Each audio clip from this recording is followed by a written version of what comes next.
और कैसे हो मेरे जिगर के चिल्लों। तो यस, पिछले 3 महीने से कोई वीडियो नहीं आई है एंड पिछले 4 महीने से कोई लेक्चर नहीं आया है। बट तुमने जो कमेंट्स हमको दिए थे, ठीक है, पिछली वीडियोस में, अच्छा कहीं कहते भैया जिंदा रहने का सबूत तो दे दो। ठीक है, तो भाई जिंदा है। और कुछ बीच में मेरे एग्जाम्स आ गए थे, बीच में थोड़ी तबीयत भी ठीक नहीं थी मेरी। ठीक है, तो एक लंबा गैप हो गया बीच में। बाकी अभी हम स्टार्ट करने वाले हैं अपनी रैपिड फायर सीरीज। मैं आपको मोटा मोटा समझा देता हूँ। हर चैप्टर को 1 से 2 घंटे के अंदर क्विक रिवीजन करने की कोशिश करेंगे हम। ठीक है, क्विक रिवीजन का मतलब क्या होता है, आपने पहले वो टॉपिक पढ़े हुए हैं। अगर नहीं पढ़े, एग्जाम से पहले देख रहे हो, तो भी कोई टेंशन नहीं है। मैं आपको गारंटी के साथ कह सकता हूँ, नॉट 100%, बट या 90% गारंटी के साथ मैं तुमको कह सकता हूँ, 90-95% गारंटी के साथ कि अगर तुमने यहाँ पर पूरा कंप्लीट सीरीज देख लिया, तो मैं साथ में तुमको नोट्स जो है वो प्रोवाइड कर देता हूँ। ठीक है, नोट्स का पीडीएफ जो है वो डिस्क्रिप्शन में मिलेगा आपको। ऑब्वियसली उन्हीं नोट्स में से तुमको मैं पढ़ा रहा हूँ। ठीक है, तो उन नोट्स को देखना, उन नोट्स को समझना। ठीक है, जो जो मैं यहाँ पर बोल रहा हूँ उसको एक स्क्रिप्ट, एक स्टोरी की तरह बस अपने दिमाग में बिठा लो। बिकॉज बायोटेक्नोलॉजी का जो प्रोसेस एंड प्रिंसिपल वाला चैप्टर है, आज हम एप्लीकेशंस नहीं डिस्कस करेंगे, एप्लीकेशन वाला चैप्टर हम नेक्स्ट वीडियो में डिस्कस करेंगे। आज सिर्फ डिस्कस होगा प्रिंसिपल्स एंड प्रोसेसेस वाला। ठीक है, तो वो जो है वो वाला सारा सेगमेंट जस्ट एक कहानी है, जो कि तुमको एक प्रोसेस को अपने दिमाग में बिठाना है, जो कि मैं तुम्हारे दिमाग में पर्सनली आके ऐसे फिट करके जाऊंगा। ठीक है, तो स्टार्ट करते हैं। कोशिश करेंगे कि हम इसको जल्दी से निकाल पाए। ठीक है, नोट्स लिखने की जरूरत नहीं है। ठीक है, अपने हाथों से मत लिखना। ठीक है, डिस्क्रिप्शन में मैं नोट्स का लिंक दे रहा हूं, प्लीज वहां से जाके डाउनलोड करना। लिखने में टाइम मत वेस्ट करना। जस्ट अभी सुनो, समझो कि 2-3 घंटे की यहाँ पर एक पिक्चर चल रही है, 2 घंटे की मस्त वाली। ठीक है, तो बायोटेक्नोलॉजी क्या है। बायोटेक्नोलॉजी वर्ड को अगर हम बीच में से तोड़े, ठीक है, बायो और टेक्नोलॉजी। बायो का क्या मतलब होता है, बायो का मतलब होता है लिविंग। बहुत बढ़िया भैया। टेक्नोलॉजी का क्या मतलब होता है, टेक्नोलॉजी से वर्ड निकलता है टेक्निक। किसी भी चीज को, किसी भी काम को सॉर्ट करने के लिए, सॉल्व करने के लिए कोई टेक्निक लगाई हमने। ठीक है, टेक्निक लगाई। तो बायोटेक्नोलॉजी का असली मतलब क्या बनता है, बायोटेक्नोलॉजी का मतलब बनता है कि हमने लिविंग ऑर्गेनिजम्स को एक ऐसी टेक्निक लगा के कुछ इस तरीके से मॉडिफाई कर दिया। ठीक है, कैसे किया, कुछ इस तरीके से मॉडिफाई कर दिया कि जो काम हमको चाहिए कि हम उससे निकलवाएं। ठीक है, बिकॉज वी आर ह्यूमंस। ठीक है, हम ह्यूमंस हैं, हम ग्रीडी हैं। ठीक है, नॉट ग्रीडी, वी कैन से कि हम रिसोर्स को पैदा करना जानते हैं। ठीक है, हम एक नया रिसोर्स पैदा करना जानते हैं, तो हमने उसको एक रिसोर्स बना दिया मॉडिफाई करके। ठीक है, कि कुछ कुछ टेक्निक्स यूज करके, और इस पूरे प्रोसेस का नाम होता है बायोटेक्नोलॉजी। मोटा मोटा आपको बताएं तो एनसीईआरटी जो मेंशन करती है वो करती है ईएफबी के द्वारा दी गई डेफिनेशन बायोटेक्नोलॉजी की। भैया ईएफबी क्या है, यूरोपियन फेडरेशन ऑफ बायोटेक्नोलॉजी। ठीक है, ये मैंने नोट्स में अलग से इसका फुल फॉर्म मेंशन कर रखा हुआ है। ठीक है, आपको सिर्फ समझना है कि डेफिनेशन कहती क्या है। ये कहती है कि integration of natural science and organisms and molecular analogues for products and services. ओ भाई, ये भारी भारी डेफिनेशन क्या है। सबसे पहले तोड़ना शुरू करो वर्ड को। ठीक है, इंटीग्रेशन, इंटीग्रेशन किसका, नेचुरल साइंस का, ऑर्गेनिजम्स का एंड उनके मॉलिक्यूलर एनालॉग्स का। यानी कि इंटीग्रेशन का मतलब होता है उनका कुछ कुछ। यहाँ पर जो इंटीग्रेशन का मतलब है, मैथ्स वाला इंटीग्रेशन नहीं है। ठीक है, यहाँ पर इंटीग्रेशन का क्या मतलब आ रहा है कि आपने कुछ कुछ करके, आपने नेचुरल साइंस के साथ खेला, आपने ऑर्गेनिजम्स के साथ खेला। ठीक है, और आपने उन्हें मॉलिक्यूलर एनालॉग्स, मॉलिक्यूलर एनालॉग्स याद रखना, ये कीवर्ड है। ठीक है, बोर्ड में जब भी आएगा तो ये कीवर्ड को देख के आंसर पे टिक बचेगा। ठीक है, मॉलिक्यूलर एनालॉग्स क्या है, इन ऑर्गेनिजम्स के अंदर का जेनेटिक मटेरियल। ठीक है, इन ऑर्गेनिजम्स के अंदर की जो केमिस्ट्री है। ठीक है, बायोकेमिस्ट्री पढ़ते हो ना। ठीक है, तो वो है। ठीक है, वो इनके मॉलिक्यूलर एनालॉग्स है, उनको हमने मॉडिफाई किया। ठीक है, उनका हमने इंटीग्रेशन किया for products and services. Product निकाली, सर्विसेज निकाली। ठीक है, प्रोडक्ट बनाए, जैसे अभी इंसुलिन का तुम एग्जाम्पल पढ़ोगे एक एप्लीकेशन में। ठीक है, इंसुलिन का एग्जाम्पल मैं तुमको बता देता हूं। हमने इंसुलिन खुद बनाना स्टार्ट कर दिया। ठीक है, हमने खुद से एक इंसुलिन बनाना स्टार्ट किया, किसकी मदद से, बायोटेक्नोलॉजी की मदद से। पहले जो इंसुलिन लिया जाता था वो कहां से लिया जाता था, स्लॉटेड एनिमल से, जो मर चुके थे। ठीक है, जो स्लॉटेड एनिमल्स थे उनके पैंक्रियास में से इंसुलिन निकाल के ह्यूमंस को चढ़ाया जाता था, ठीक है, जिनको डायबिटीज का प्रॉब्लम था। भैया पंगा कहाँ पड़ा? पंगा यहाँ पड़ा कि उस इंसुलिन की वजह से जो कि एनिमल्स में से डाला था, ह्यूमन बॉडी उसको भैया रास ना आई, ठीक है। तो ह्यूमन बॉडी ने क्या किया, उसके अगेंस्ट अपना एंटीबॉडीज बनाना शुरू कर दिया। बेसिकली क्या हुआ, ये एलर्जिक रिएक्शन बन गया, ठीक है। ये हेल्प करने के बजाय उल्टा नुकसान करने लग गया, ठीक है, ह्यूमन बॉडी को। तो तब हमने बायोटेक, एक कंपनी थी एली लिली नाम से, ठीक है, ये भी एनसीईआरटी में मेंशन है। इसने 1983 में, ठीक है, 1983 में इसने क्या किया था, बनाया इंसुलिन मैनमेड बायोटेक्नोलॉजी को यूज करके, ठीक है। उसके बाद से हमको एनिमल्स में से इंसुलिन निकालने की जरूरत नहीं पड़ी, ठीक है। तो सबसे पहले तालियां उस कंपनी के लिए, ठीक है, भी बहुत पैसा लगता है रिसर्च में, ठीक है। अच्छा, अब बायोटेक्नोलॉजी जो होती है एनसीईआरटी में छोटा सा एक पैराग्राफ दिया, हम उसको छोटा सा ही समझेंगे, ठीक है। Traditional biotechnology and modern biotechnology, biotechnology के दो बेसिस हैं, यानी कि दो टाइप है। सिंपली ट्रेडिशनल बायोटेक्नोलॉजी क्या होती है? ट्रेडिशनल बायोटेक्नोलॉजी में है कि आपने घर में देखा होगा आपकी मम्मा दही बनाते हैं, ठीक है। दही बनाना बहुत पुराने टाइम से चलता आ रहा है, लाइक कृष्ण जी के टाइम से चलता आ रहा है, भगवान कृष्ण के टाइम से चलता आ रहा है दही को बनाने का प्रोसेस, ठीक है। कि आप जी दूध में थोड़ा सा दही मिलाइए, ठीक है, जो आपने छोटा सा इनोक्यूलम डाला, हम उसको पंजाबी में जाग बोलते हैं, ठीक है। और जब थोड़ा फैंसी बनना होता है बायोलॉजी में, तब हम इनोक्यूलम बोल देते हैं, ठीक है। थोड़ा सा दही लिया, एक पतीले दूध में डाला, ठीक है, सुबह तक देखो, या फिर 1.5 दिन, कुछ मतलब ऐसा टाइम पीरियड होता है कुछ, ठीक है। सुबह तक, रात को डाला तो सुबह देखो, या दोपहर, अगले दिन की दोपहर को देखो, तो वो पूरा पतीला जो है वो दही का बन जाता है, ठीक है, वो दही का बन जाता है। तो उसमें क्या हुआ था, उसके पीछे कोई मतलब ऐसा लॉजिकल साइंस लग रहा था, उसके पीछे लॉजिकल साइंस सिर्फ इतना लग रहा था कि मिल्क प्रोटीन जो है वो को एग्युलेट हो रहा था, वो गुच्छे में बन रहा था, ठीक है, एक गुच्छा बन रहा था उनका, ठीक है। तो semi solid jelly like stage बन गई, ठीक है। तो वो आपका हो गया ट्रेडिशनल बायोटेक्नोलॉजी, यानी कि यहाँ पर हमने डीएनए के साथ कोई छेड़छाड़ नहीं की।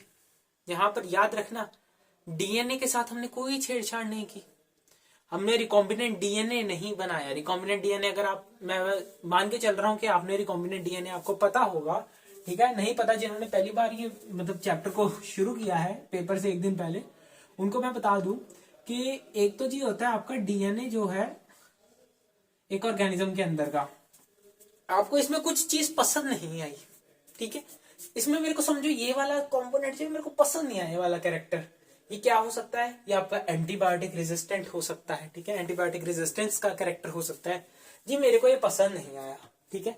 मैं क्या करूंगा, मैं किसी दूसरे जो मेरे का मतलब डिजायर्ड डीएनए है मेरा, ये मेरा डिजायर्ड डीएनए, मैं इसको डीडी से लिख देता हूँ, ठीक है, ये डिजायर्ड डीएनए है, इसमें से भैया मेरे को ये वाला सेगमेंट बहुत पसंद है, ये वाला, ठीक है, ये वाला सेगमेंट बहुत पसंद है, तो मैं बस इस सेगमेंट को निकाल के इसमें ऐसा फिट कर दूंगा, ठीक है। मैं हाईलाइट कर देता हूँ थोड़ा सा, ये लो जी, लग गया सेगमेंट, ठीक है, ये सेगमेंट मैंने इसके अंदर लगा दिया। अब ये जो डीएनए बना, this is known as recombinant DNA. तो क्या हम दही बनाते टाइम ऐसा इतना जो है झमेला करते हैं? नहीं, हमने तो बस उसमें डाला, दही बन गया, ठीक है, ठीक है। तो ये सब चीजें होते हैं ट्रेडिशनल में। अब आते हैं मॉडर्न में। मॉडर्न बायोटेक्नोलॉजी में क्या होता है? मॉडर्न बायोटेक्नोलॉजी में यही सेम चीज जो मैंने अभी आपको एक्सप्लेन की, ठीक है। यहां पर हम रिकॉम्बिनेंट डीएनए बनाते हैं, यहां पर हम डीएनए के साथ थोड़ा खेलते हैं। कैसे खेलते हैं? हम ना क्या करते हैं, हम उसका डीएनए को थोड़ा सा ना केमिस्ट्री को ऑल्टर करने की कोशिश करते हैं। मैं थोड़ा सा और आगे एक्सप्लेन कर देता हूं। मॉडर्न के अंदर जो हम दो एस्पेक्ट्स पढ़ते हैं, ठीक है, मॉडर्न बायोटेक्नोलॉजी के अंदर जो दो प्रोसेस हमें पढ़ने हैं, उसमें पहला आता है genetic engineering. Bioprocess engineering NCERT में सिर्फ मतलब एक वर्ड दिया हुआ है, ठीक है, प्रोबेबली एक लाइन दी हुई है, एक लाइन से ज्यादा का एक्सप्लेनेशन नहीं है, बाकी पूरा का पूरा चैप्टर इस पे बेस्ड है। अगर तुमने ये चैप्टर का रूट है, अगर तुमने इस जड़ को पकड़ लिया ना चैप्टर की, चैप्टर जितना मर्जी बड़ा हो तुम्हारे लिए ऐसा चुटकी का काम बन जाएगा, ठीक है। तो जेनेटिक इंजीनियरिंग क्या है, ठीक है, मॉडर्न बायोटेक्नोलॉजी में जेनेटिक इंजीनियरिंग क्या है, यहां पर हम डीएनए को एंड आरएनए की केमिस्ट्री को ऑल्टर कर देते हैं। केमिस्ट्री को ऑल्टर कर देते हैं मतलब कि हमने जी ये डीएनए था, यहां पर कुछ नाइट्रोजन बेसिस थे जो कि आपने कोडोन्स पढ़े होंगे, ठीक है, मैं आपको बता देता हूं। जैसे कोडोन्स का आपको एग्जांपल याद होगा, AUG का याद है किसी को? AUG एक होता है मेरे ख्याल से GAG, याद है? GAG प्रोबेबली ये विलीन के लिए होता है, ठीक है। मेरे को भी एग्जैक्ट कोडिंग याद नहीं है, बट हाँ 80% चांसेस हैं कि ये वेलिन के लिए होता है, मेरे को थोड़ा सा याद है, ठीक है, वेलिन के लिए होता है। अब ध्यान से मेरी बात सुनना, अगर वेलिन होता है, ठीक है, अगर ग्लूटामिक एसिड की जगह पे वेलिन बन जाता है, ठीक है, ग्लूटामिक एसिड की जगह पे वेलिन बन जाता है, तो क्या हो जाता है? सिकल सेल एनीमिया हो जाता है। ये मैं तुमको प्रिंसिपल्स में पढ़ाऊंगा, ठीक है, प्रिंसिपल ऑफ जेनेटिक्स के जो प्रिंसिपल्स हैं उनमें मैं तुमको ये चीज पढ़ाऊंगा, प्रिंसिपल ऑफ इनहेरिटेंस में। फिलहाल के लिए बस इतना समझो कि अगर ऐसा हो गया तो बंदे को सिकल सेल एनीमिया हो जाता है। बट मेरे दिमाग में खुराफाती चीज आई ना भैया, इसका ये जो इसके आगे डीएनए है, इसमें कुछ आगे सीक्वेंस होगा, CAGT, इसके आगे फिर और आगे कुछ ACTG, ऐसे करके कुछ सीक्वेंस बना दो, ठीक है, कुछ सीक्वेंस होगा। मैं उस पूरे के पूरे सीक्वेंस में से इतना पार्ट जो है कट कर दूंगा, कर दिया। इसकी जगह मैं कोई पसंद का डीएनए उठाऊंगा, पसंद के डीएनए का एक पसंद का सेगमेंट उठाऊंगा, डिजायर डीएनए का एक पसंद का सेगमेंट उठाऊंगा, उसको इसकी जगह लाके रख दूंगा, भैया सिकल सेल एनीमिया सॉल्व।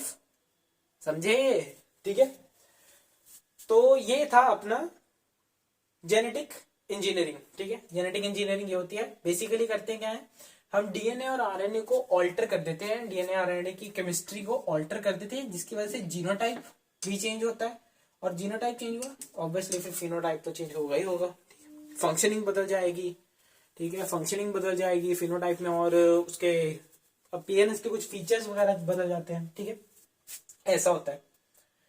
अब यहां पर बस इतनी चीज थी कि तुमको एक डीएनए चाहिए, वाह जी वाह, डीएनए चाहिए, ठीक है, एक तुमको डीएनए चाहिए, और क्या चाहिए, ये डिजायर डीएनए होता है, मैं डीएनए लिख देता हूँ इसको, ठीक है, ये डिजायर डीएनए होता है, इसमें से हम अपना पसंद का कंपोनेंट निकालेंगे, ठीक है। ये बड़ी जबरदस्त चीज होती है, आपको जो पसंद आए, ये ना ऐसा है कि खुली मार्केट है, आप जो उठाना चाहते हैं उठा लो, ठीक है। इस पे टॉपिक पे मैं टाइम इसलिए लगा रहा हूँ, अगर तुम्हारे दिमाग में आ रहा है कि 2 घंटे में निपटाना था, टाइम इस टॉपिक पर इसलिए लगा रहा हूँ क्योंकि अगर ये समझ आ गया तो चैप्टर तुम्हारे लिए आसान हो जाएगा, ठीक है। अगर मैंने डिजायर डीएनए में से कोई कंपोनेंट निकाला तो जादू से तो मैं उसको किसी ऐसे मतलब पूरा किसी होस्ट के अंदर मजे से तो डाल नहीं दूंगा कि यहाँ से निकाला जी चलो होस्ट के अंदर डाल गया, नहीं, ठीक है। इसके लिए चाहिए होता है एक vector. Vector are basically, vector आपको पता है, आपने पढ़े हैं, ठीक है। Vectors are the we can say carriers होते हैं, ठीक है, कैरियर्स होते हैं। वो क्या करेंगे, इसमें से निकला हुआ ये डिजायर्ड जीन जो है उसको इसके साथ कैरी कर, अपने साथ कैरी करके फिर होस्ट के अंदर जाएगा। ये प्रोसेस काम कैसे करता है आओ समझते हैं। होता क्या है कि एक ना चीज होती है रिस्ट्रिक्शन एंडोन्यूक्लियस, मैं बताता हूं उसका फंक्शन होता है डीएनए को कट करना। किस साइड पे कट करेगा, कैसे कट करेगा, वो हम डिटेल में आगे समझेंगे। फिलहाल के लिए याद रखो, रिस्ट्रिक्शन एंडोन्यूक्लियस से हमने कट किया, भैया इसको भी हमने रिस्ट्रिक्शन एंडोन्यूक्लियस से कट किया, ठीक है, प्लाज्मिड को भी, ठीक है। वेक्टर जो होता है बायोटेक्नोलॉजी में जो यूज किया जाता है दैट इज प्लाज्मिड। अच्छा, अब सवाल आया होगा दिमाग में कि भैया एक ही रिस्ट्रिक्शन एंजाइम क्यों यूज किया गया, ठीक है, एक ही रिस्ट्रिक्शन एंडोन्यूक्लियस क्यों यूज किया गया। बेटा रीजन इज कि ये ना इसका एक स्पेसिफिक रिकॉग्निशन साइट होता है, ठीक है, रिकॉग्निशन साइट होता है, ये उसी साइट पर जाके कट लगाएगा। जैसे कि मैं सीक्वेंस लिखता हूं, ये सीक्वेंस है, आप समझे, आपके एनसीईआरटी में भी है GAATTC, ठीक है। इसी को मैं उल्टा कर देता हूं, ठीक है, ये हो गया। इसको कहा जाता है पैलिंड्रोमिक सीक्वेंस, जो कि दोनों तरफ से पढ़ने में सेम आते हैं, ठीक है।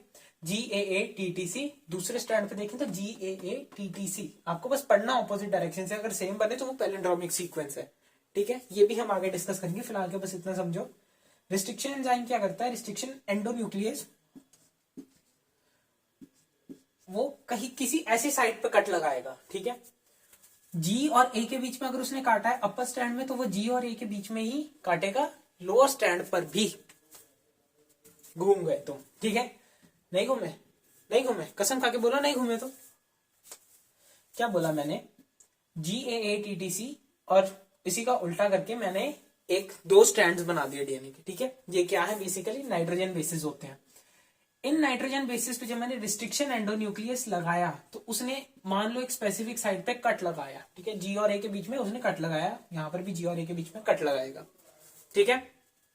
अब वेक्टर को भी उसके साथ ही काटने का भैया क्या मतलब, वेक्टर को भी उसके साथ काटने का मतलब कि उसमें भी ये ऐसी साइड ढूंढेगा जो कि इस पूरे सेगमेंट के कॉम्प्लीमेंट्री हो, ठीक है। अभी के लिए बस इतना याद रखो कि वो ऐसी साइड ढूंढेगा इस प्लाज्मिड वेक्टर में कि वो इस साइड के कॉम्प्लीमेंट्री होगा, इस साइड के कॉम्प्लीमेंट्री होगा तो क्या होगा, इस साइड के कॉम्प्लीमेंट्री होगा तो वो इसके साथ आराम से जुड़ जाएगा। मान लो ये इधर से काटा, ठीक है, सेम रिस्ट्रिक्शन एंडोन्यूक्लियस है तो सेम कोडिंग कटेगी, ठीक है, सेम कोडिंग कटेगी। सेम कोडिंग कटी तो उसके बाद इस वाले सेगमेंट में, ये वाला जो सेगमेंट तुमको दिख रहा है, ये वाला सेगमेंट जो तुमको दिख रहा है, एंड इसका ये वाला एंड ये वाला सेगमेंट जो तुमको दिख रहा है, ठीक है, इनका कोडिंग क्या होगा, आपस में कॉम्प्लीमेंट्री होगा। मैं बाद में तुम्हें डिटेल में पूरा डायग्राम बना के दिखाऊंगा, अभी के लिए समझो इसका कॉम्प्लीमेंट्री होगा। कैसा होगा, कॉम्प्लीमेंट्री, ऐसा ऊपर नीचे एकदम अलग अलग, ठीक है। तो कॉम्प्लीमेंट्री होंगे। अब कॉम्प्लीमेंट्री होंगे तो इसके बाद क्या होगा, यहां पर हम इसको डीएनए लाइगेस, डीएनए लाइगेस की मदद से हम इसको जोड़ देंगे, ठीक है। जोड़ेंगे तो जोड़ के कैसा बनेगा, यहां से देखना, यहां पर मेरे को यार तो गलती कर दी, कलर्ड मार्कर चलाने चाहिए थे। चलो कोई नहीं, अभी इतना याद रखना कि ये जो पार्ट मैंने बनाया है ना, ये जो अलग सा दिख रहा है, ठीक है, इसमें मोटा सा दिख रहा है, ये हमारा डिजायर्ड जीन है, एंड ये जो है ये जो है अपना प्लाज्मिड है, ठीक है। डीएनए लाइगेस की मदद से हमने लाइगेशन करवा दी, साथ में जोड़ दिया। अब भैया सवाल वही है, बैठे बैठे थोड़ी ना जुड़ जाएगा, इसको जोड़ने के लिए क्या करना पड़ेगा, इसको जोड़ने के लिए मतलब बैठे बैठे थोड़ी ना उसके अंदर चला जाएगा, जोड़ने के लिए मैंने बोल दिया था, जुड़ तो ये गया है, ठीक है। अब भैया मल्टीप्लाई कैसे करवाएं, ऑब्वियसली मल्टीप्लाई कराने के लिए इसको किसी होस्ट में डालना पड़ेगा। तो हम होस्ट क्या लेते हैं, जनरली आपको जो इस चैप्टर में होस्ट देखने को मिलेगा that will be your Escherichia coli, यानी कि ई कोलाई, ठीक है। ई कोलाई जो है आपको ऑलमोस्ट हर एक ही एक्सपेरिमेंट में, ठीक है, हर एक एक्सपेरिमेंट में एज अ होस्ट आपको ई कोलाई ही देखने को मिलने वाला है इन दो चैप्टर्स में, ठीक है, इन दो चैप्टर्स में देखने को मिलेगा। एंड उसके बाद ये इस प्रोसेस को कहा जाता है ट्रांसफॉर्मेशन। ट्रांसफॉर्मेशन यानी कि आपने जो नया रिकॉम्बिनेंट प्लाज्मिड बना है, ठीक है, ये रिकॉम्बिनेंट डीएनए आप नहीं बोल सकते, यहाँ पे प्लाज्मिड बोलेंगे क्योंकि हमने प्लाज्मिड को बनाया, ठीक है। रिकॉम्बिनेंट प्लाज्मिड जो बनाया आपका, रिकॉम्बिनेंट डीएनए ही बोल दो, चलो क्या ही फर्क पड़ रहा है वैसे भी, ठीक है।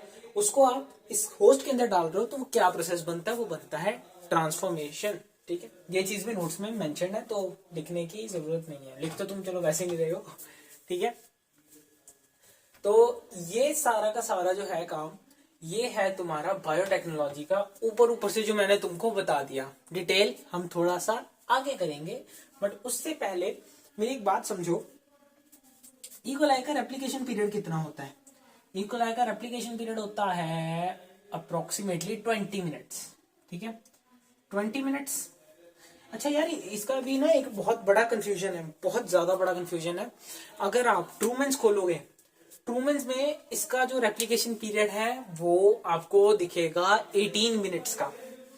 एंड अगर आप, मैं बाकी बुक्स के नाम नहीं लूंगा, ठीक है, बाकी बुक्स के नाम नहीं लूंगा, बट मैंने एक बुक जो थी मेरे पास, ठीक है, लेट्स से एक्स बुक है वो, ठीक है, नाम नहीं मैं लूंगा, उसमें क्या डिफॉल्ट आ गया था, उसमें इसका जो है रेप्लिकेशन पीरियड दिया हुआ है 38, एंड वो मैं बताऊं कैसे दिया हुआ है, 20 मिनट्स इसका एनसीईआरटी में दिया हुआ है, ठीक है, हमको एनसीईआरटी वाला ही फॉलो करना है। कौन सा करना है, 20 मिनट्स वाला, ठीक है, एस्केरिशिया कोलाई का। उन्होंने इसका 18 मिनट जो है, ठीक है, इनका 18 मिनट साथ में प्लस करके उन्होंने बताया हुआ है जी, टोटल इसका जो है, यानी कि ये मल्टीप्लाई कितने में होती है, 38 मिनट्स में। तो अगर किसी को भी इस टॉपिक में कोई ऐसा मतलब कोई एक्सटर्नल नॉलेज है, ठीक है, जो कि बाकी स्टूडेंट्स को भी गाइड कर सकता है, ठीक है, प्लीज कमेंट्स में एक्चुअल वाला जो है, वैसे वो जो हमारी एनसीईआरटी मेंशन करती है दैट इज 20 मिनट्स, बट जो एक्चुअल वाला है एक बार आप उसको कमेंट सेक्शन में बता दीजिए प्लीज, मैं आपका कमेंट पिन कर दूंगा, ठीक है। उसके बाद क्या है कि ये जो 20 मिनट्स के बाद, ये 20 मिनट्स के बाद बटेगा, 20 मिनट्स के बाद, 20 मिनट्स के बाद ये जो है ये बटेगा, ठीक है, बट गया, ठीक है। 20 मिनट्स के बाद क्या होगा, ये 2 बनेंगे, 40 मिनट्स के बाद 4 बनेंगे, ठीक है, ऐसे डबल डबल डबल डबल होती रहेगी, कंपाउंडिंग होती रहेगी, ठीक है। तो यहाँ पर बेसिकली हुआ तो हुआ क्या, यहाँ पर हुई जीन की क्लोनिंग, ठीक है। यहाँ पर क्लोनिंग कौन सी हुई, जीन की क्लोनिंग, यानी कि जीन क्लोनिंग, मैं यहाँ पर कहीं मेंशन कर देता हूं, जीन क्लोनिंग, जीन क्लोनिंग, ठीक है। ये अभी के लिए जो आपका पूरा चैप्टर का मोटा मोटा हिसाब है, इसको भी याद रखो, ठीक है। हम फटाफट से नेक्स्ट टॉपिक पे शिफ्ट करते हैं। तो अब जो हम कम करने वाले हैं अब है वो Stanley Cohen and Herbert Boveri का एक्सपेरिमेंट, ठीक है, जो मैंने आपको अभी नीचे इतना बड़ा बड़ा मोटा मोटा समझाया, ठीक है, उसमें, ठीक है, वो सारा का सारा प्रोसेस इन्होंने प्रैक्टिकली एक ऑर्गेनिज्म पे परफॉर्म करके देखा। लास्ट जो हमने देखा था अभी, उसमें से जो आपको सेकंड चीज दिख रही थी bio process engineering, that is nothing, ठीक है, दैट इज नथिंग, बट क्या हुआ था उसमें, उसमें हुआ ये था कि आप जब भी बायोटेक्नोलॉजी परफॉर्म करते हैं ना, आपको बहुत सारे स्टेप्स का ध्यान रखना पड़ता है, ठीक है। आपको कंटेमिनेशन से उसको बचाना होता है, पूरे एक्सपेरिमेंट में जो भी आपका एपरेटस है, जिस भी बैक्टीरिया के साथ, जिस भी फंजाई के साथ आप काम कर रहे हैं, ठीक है, प्रोबेबली आप बैक्टीरिया के साथ ही काम करते हैं बायोटेक्नोलॉजी में, ठीक है। तो जिस बैक्टीरिया के साथ आप काम कर रहे हैं आपको उसे कंटेमिनेशन से बचाना पड़ता है। लाइक आपने ह्यूमन हेल्थ एंड डिजीज वाले चैप्टर में अलेक्जेंडर फ्लेमिंग के बारे में पढ़ा होगा, ठीक है, अलेक्जेंडर फ्लेमिंग के बारे में पढ़ा होगा।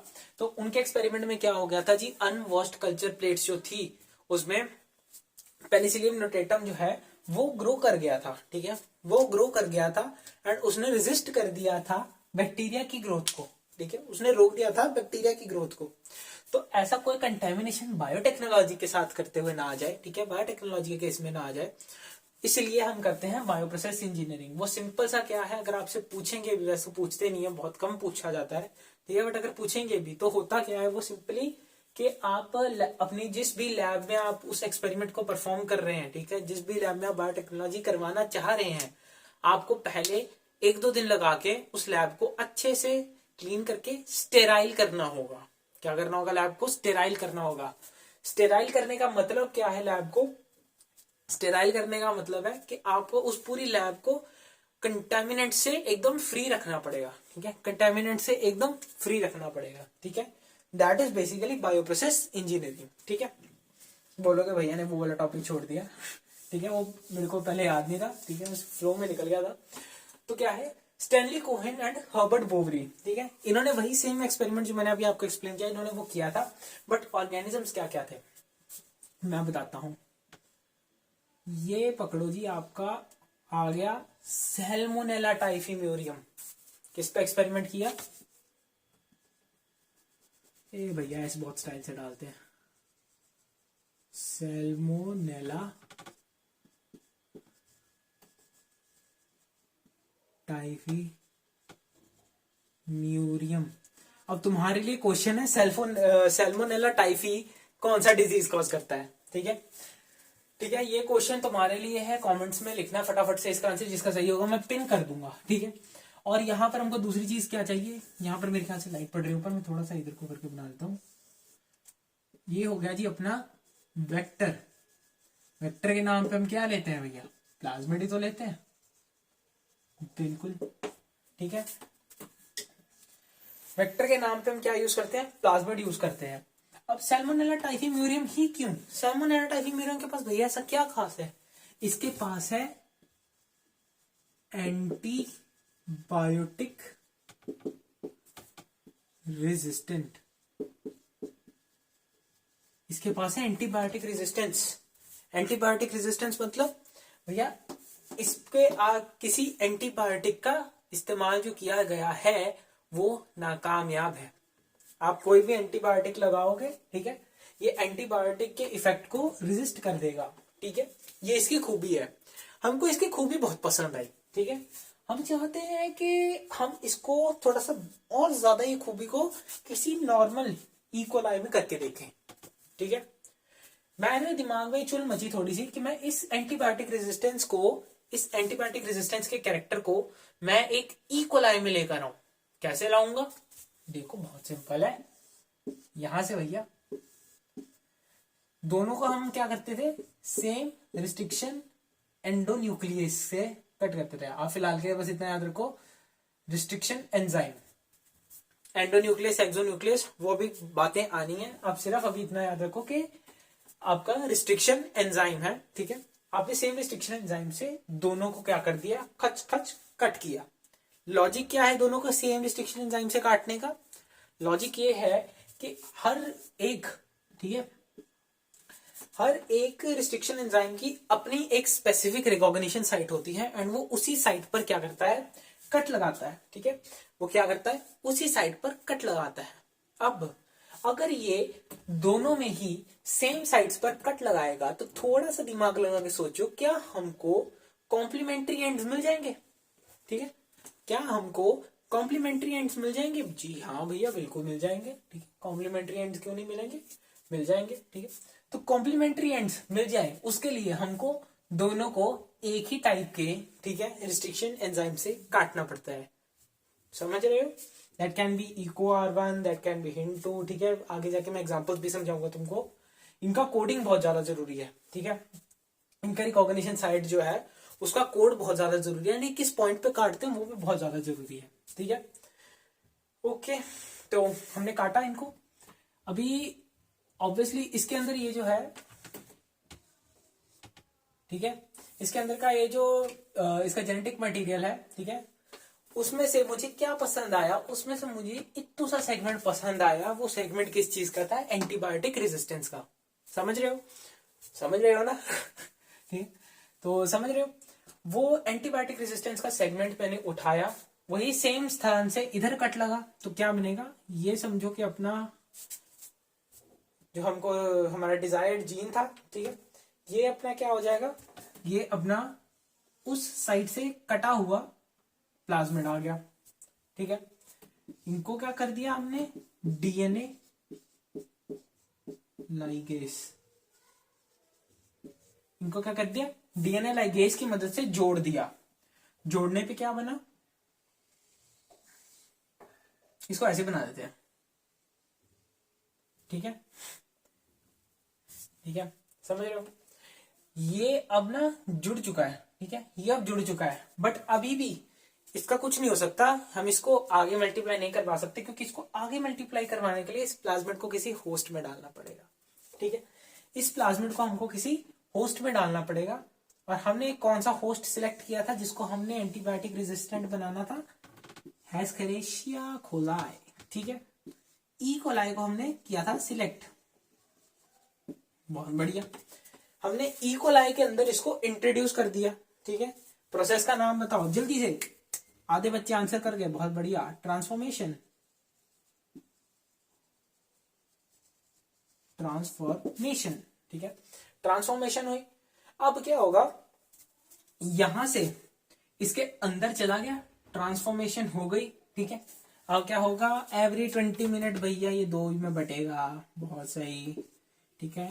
एक 20 मिनट में ये 2 में बटा, अब जब 40 मिनट हो गए तो ये 4 हो गए, ठीक है, ऐसा होगा।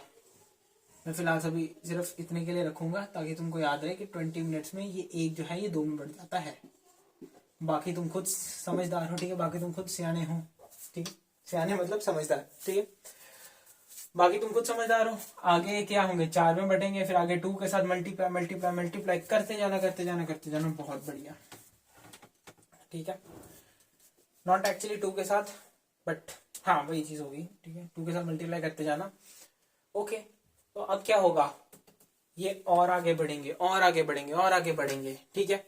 यानी कि अपना ई कोलाई के अंदर अब किसका कैरेक्टर आ गया, एंटीबायोटिक रेजिस्टेंस का। देखा, मैं जुबान का पक्का हूं, मैंने बोला एंटीबायोटिक रेजिस्टेंस का कैरेक्टर ई कोलाई के अंदर डाल के दिखाऊंगा तुमको, ठीक है। मैंने डाला कि नहीं, डाल दिया ना, ठीक है, बहुत बढ़िया, मैंने डाल दिया इसके अंदर कैरेक्टर। अब इस पूरे के पूरे प्रोसेस को क्या कहते हैं? इस पूरे के प्रोसेस को बायोटेक्नोलॉजी किनके दिमाग में आया? ना ना ना, बायोटेक्नोलॉजी नहीं कहते, इसको कहा जाता है gene cloning.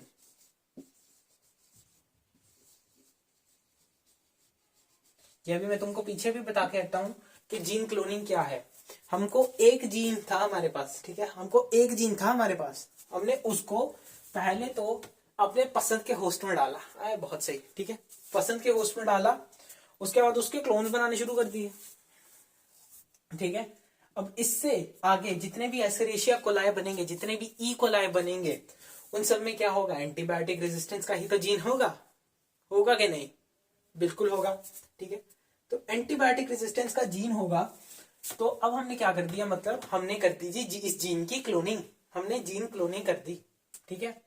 This was Stanley Cohen and Herbert Boveri का एक्सपेरिमेंट, जो कि 1972 में इन दोनों बंदों ने परफॉर्म किया था, ये बताने के लिए कि एक्चुअल में ये सारा का सारा जीन क्लोनिंग का प्रोसेस होता है तो होता कैसे है, ठीक है। उन्होंने बता दिया कि सारा का सारा प्रोसेस इस तरीके से होता है। हमको एक अपना डिजायर्ड जीन उठाना है, एक वेक्टर उठाना है, ठीक है, प्लाज्मिड जो है हमारा, ठीक है, वेक्टर के नाम पे हम प्लाज्मिड ही लेते हैं, पर रिस्ट्रिक्शन एंजाइम से काट के डीएनए लाइगेज से दोनों को जोड़ के, अब कोडिंग जो है कॉम्प्लीमेंट्री है तो वो टक करके जुड़ जाएंगे, ठीक है। कैसे जुड़ेंगे? टक करके, कोडिंग कॉम्प्लीमेंट्री जुड़ गए, ठीक है। जुड़ने के बाद अब क्या करेंगे? इसको होस्ट में इंट्रोड्यूस करवाएंगे, वो प्रोसेस होता है ट्रांसफॉर्मेशन, ठीक है। यानी कि अगर आपसे ट्रांसफॉर्मेशन पूछे, पहली बात तो ये अब आपका हो गया रिकॉम्बिनेंट डीएनए, ठीक है, रिकॉम्बिनेंट डीएनए या रिकॉम्बिनेंट प्लाज्मिड बोल सकते हो आप, ठीक है। अब ये रिकॉम्बिनेंट बन चुका है, अब ये सिंपल पहले वाला नहीं रहा, ठीक है। ये पेरेंटल स्पीशीज हम कहते होते हैं इसको, जब हम मतलब ऐसे जेनेटिक्स में इसको स्टडी करते हैं, बट फिलहाल के लिए हम इसको नॉर्मल समझते हैं, ठीक है। जो हमारा जहां से ओरिजिनेट हुआ है सारा प्रोसेस, वो हमारा ओरिजिन है, एंड ये अपना रिकॉम्बिनेंट है, ठीक है। तो रिकॉम्बिनेंट डीएनए का, ठीक है, रिकॉम्बिनेंट डीएनए का होस्ट के अंदर इंसर्शन होना, ठीक है, इंसर्शन होना, उसको कहा जाता है ट्रांसफॉर्मेशन। 20 मिनट बाद इक्वलाई क्या करेगा? 2 में बटा, 40 मिनट बाद 4 में बटा, मल्टीप्लाई करता गया, ठीक है, डिवाइड होता गया, ठीक है। तो अब जितने भी एस्केरिशिया कोलाई इससे बनेंगे, सबके अंदर क्या होगा? एंटीबायोटिक रेजिस्टेंस आ जाएगा, बहुत बढ़िया, ठीक है। ओके, तो नेक्स्ट प्रोसेस पे जाते हैं फटाफट से।